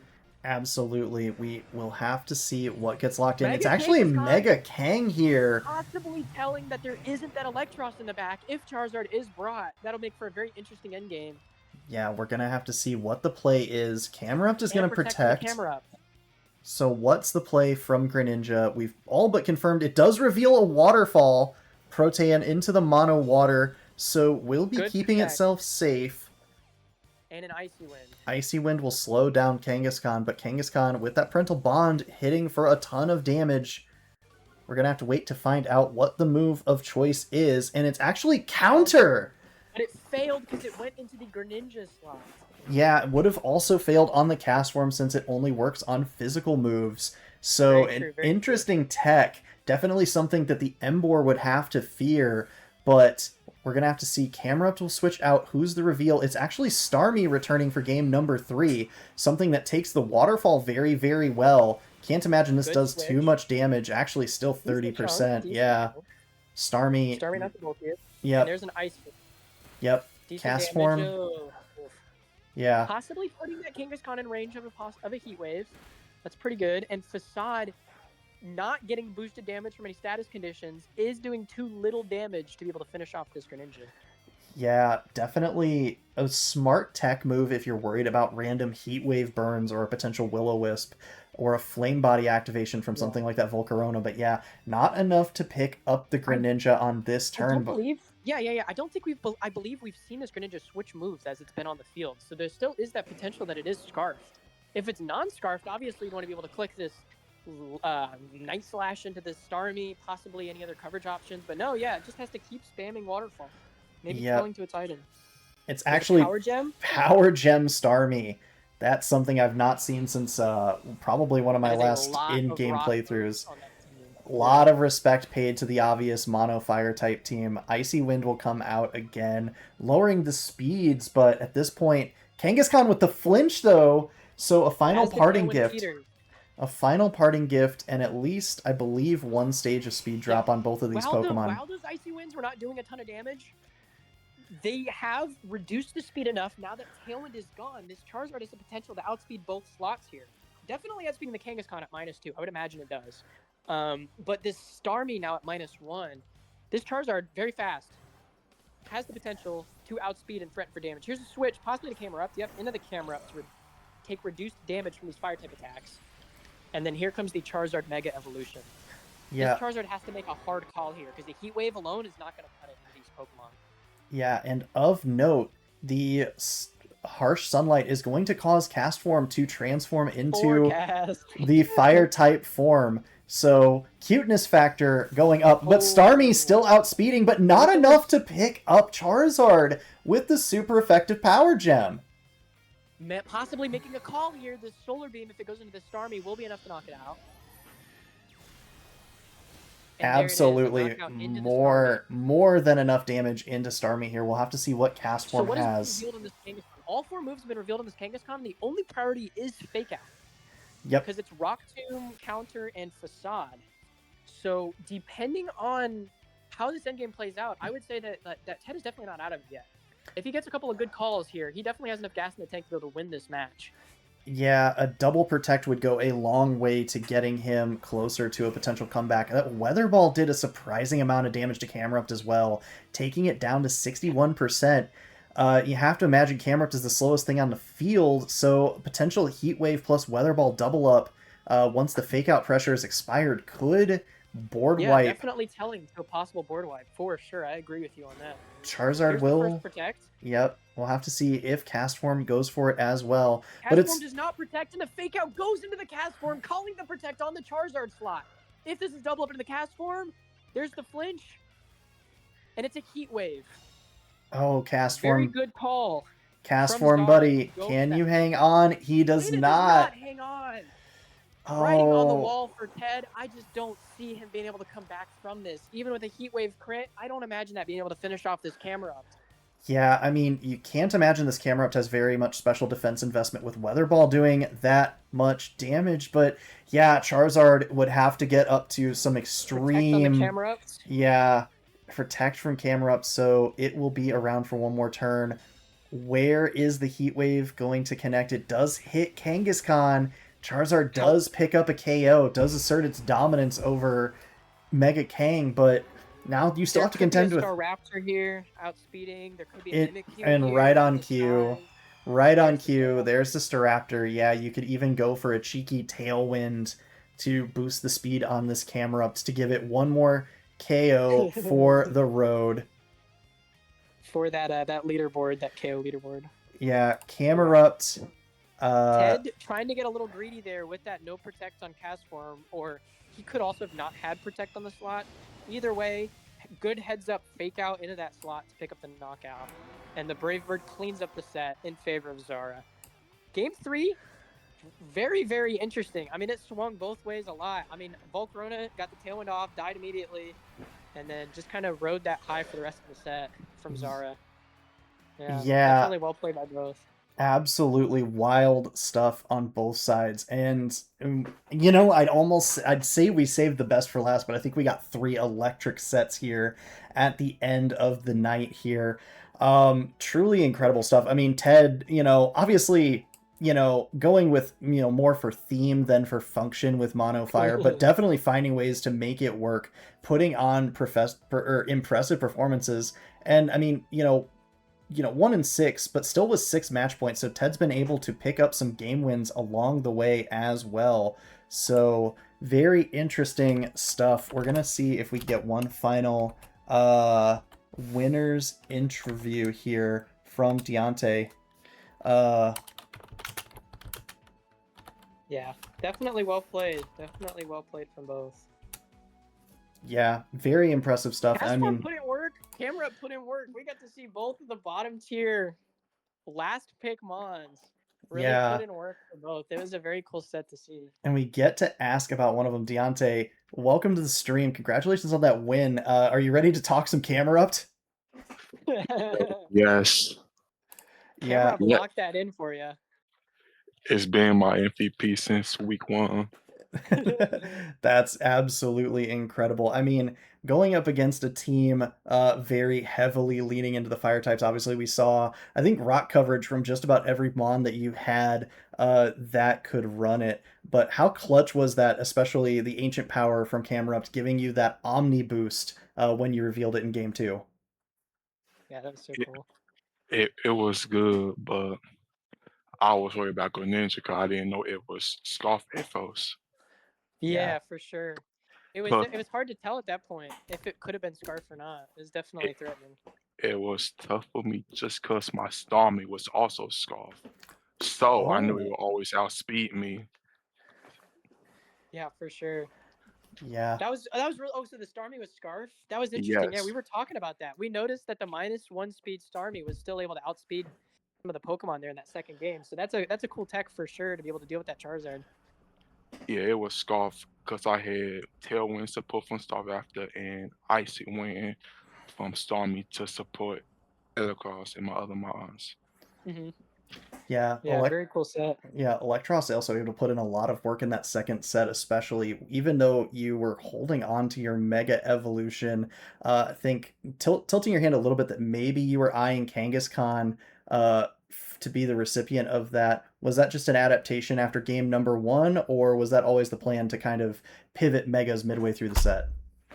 Just pivot Megas midway through the set, just in case one of them fainted. Yeah, for sure. Mega Kangaskhan put in a lot of work in that game 3 as well, honestly showcasing the power of both your Megas. I mean, that was cool. Yeah, because I need fake out support for if I want Tailwind. Yeah. Oh, well played. Absolutely. Good stuff. Well, it's pretty late. We won't keep you too long. Any shout outs you'd like to give before we wrap up the stream for the evening? Well, to my girlfriend. she was helping me test some things out. The only thing that I wasn't sure about if the Charizard was max speed or not. For sure. Yeah, because I was surprised that it was still faster than me after the -1. Yeah, definitely seemed like a speedy Charizard for sure. Yeah, that's the only thing I was unsure. Oh, yeah, well, good stuff. Definitely a good game plan from both sides. Yeah, congratulations.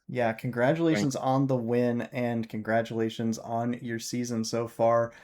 1 week left to HDA, so hopefully you get one more good set in. We are going to go ahead and wrap things up here. We do have some more matches tomorrow to wrap up week 7 and clarify the playoff picture just a little bit.